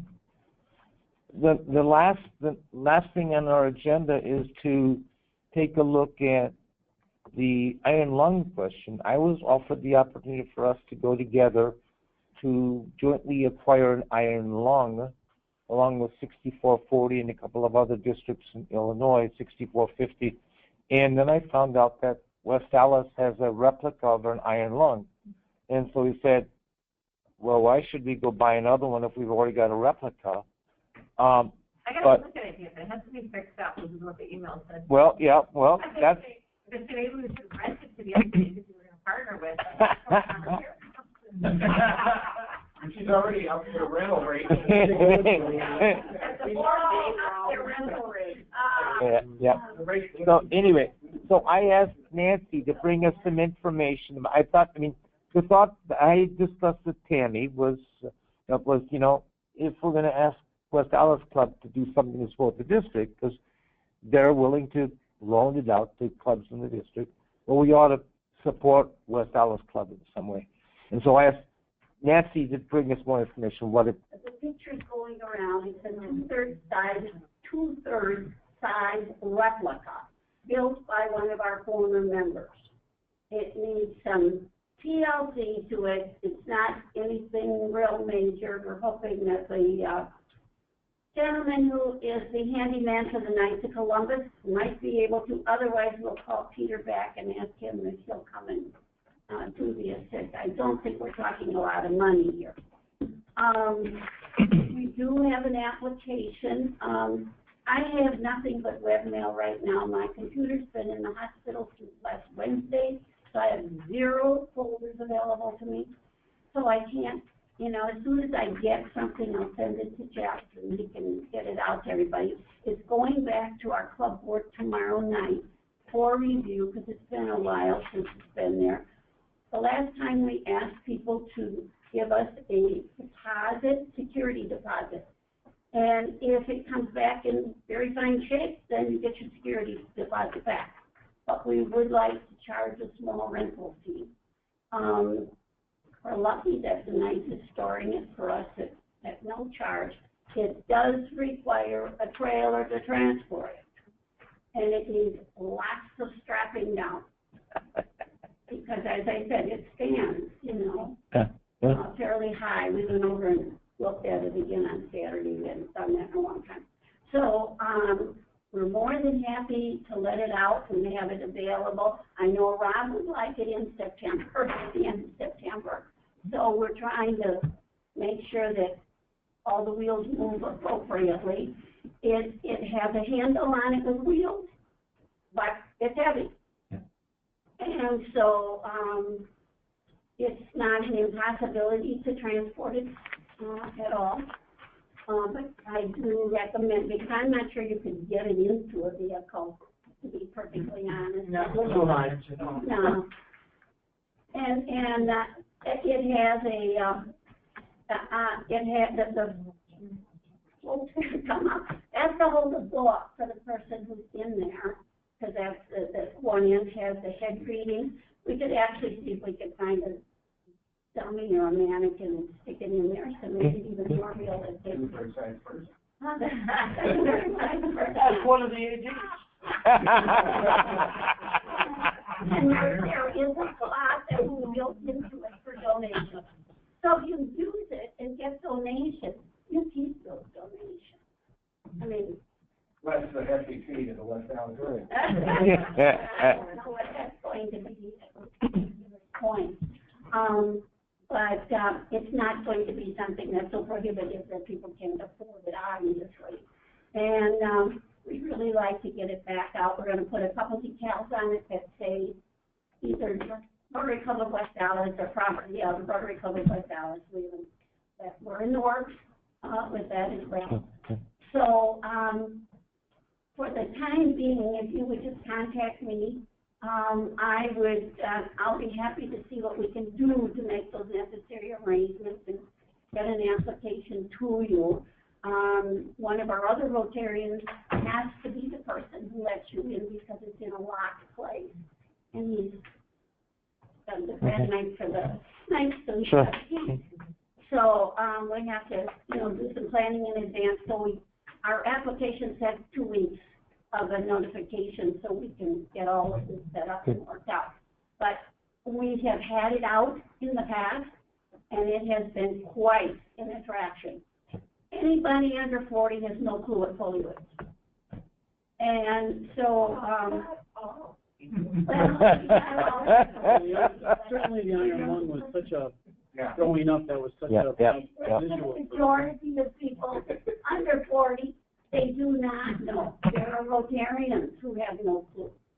And I always say to people, we are one plane ride away from the next epidemic or the next pandemic. And people just don't even think about that. And, right now, we're still sitting at 6 cases. No, it's 8 now. Oh, it went up to 8. As of last week, it's 8 now. Yeah, I didn't check that. Yep. In a week.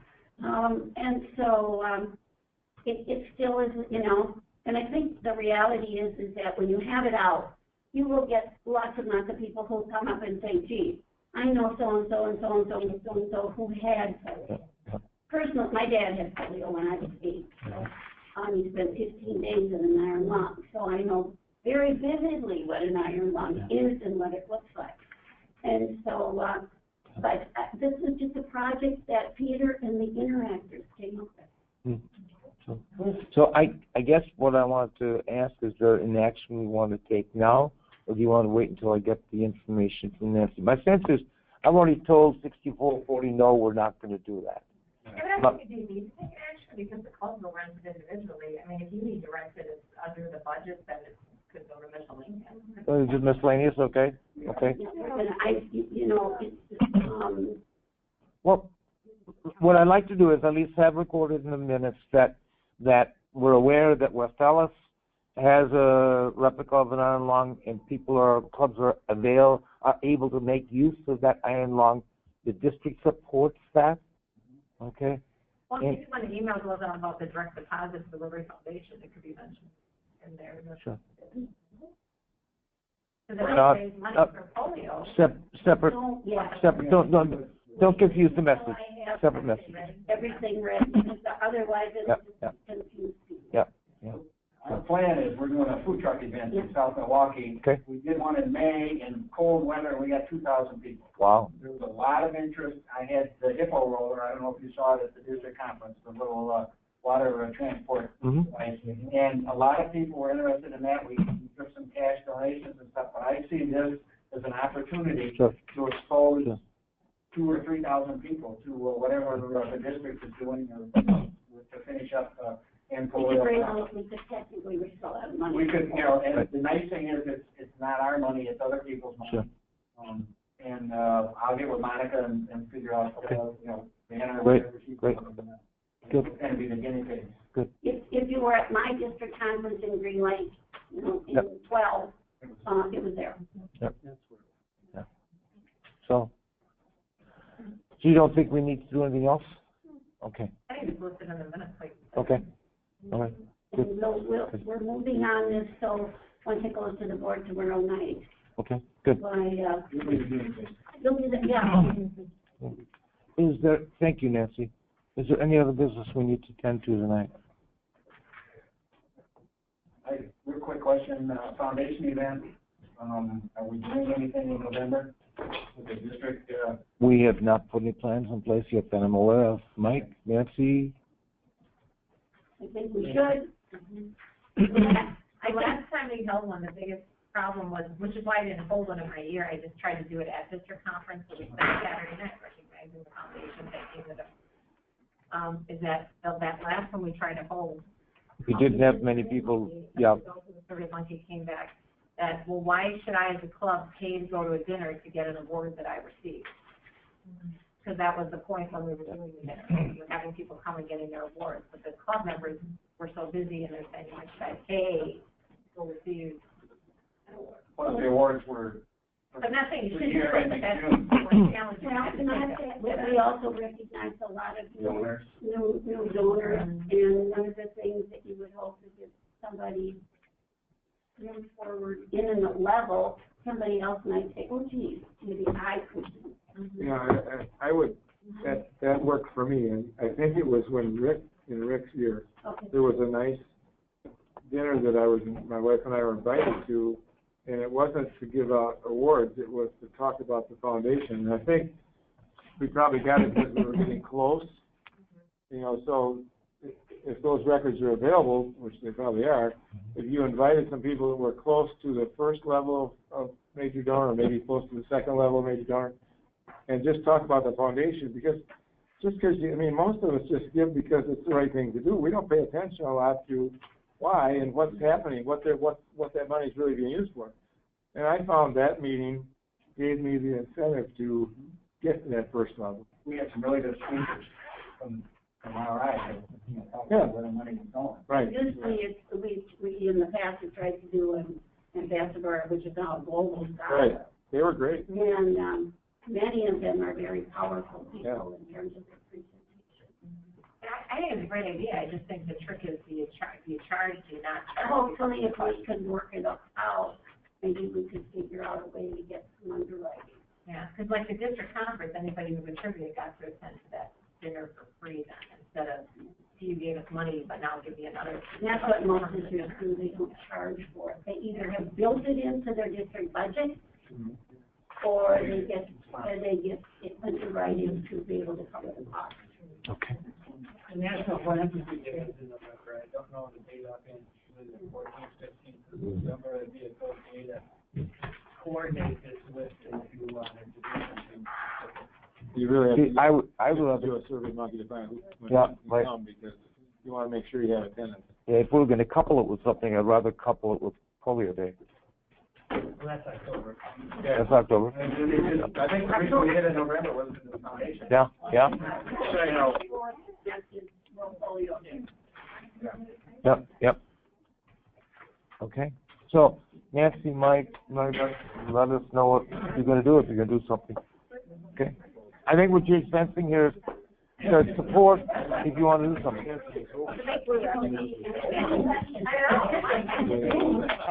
Okay. Motion to adjourn. Okay, in just a second. Might be interested in being an underwriter for the meal. What kind of cost are you talking about? I don't know, because I got a motion to adjourn, but I don't have a second yet, so I'm not gonna accept the second. Yes, I want those back. I have district directories, if anyone wants to take one with me, or if you wanna take one for your club, or I ordered 6 for each club. So if you wanna take. You're bringing them when you come to the club, right? I will bring them when I come to the club, yes. If you wanna take them now, so you got them now, that's fine. Some clubs, I won't be there for a few weeks or a month or whatever. So, I got them here when we're done. Are there any other announcements before I accept the second to the motion to adjourn? No other announcements. Is there a second? All in favor? Aye. Opposed? We're adjourned.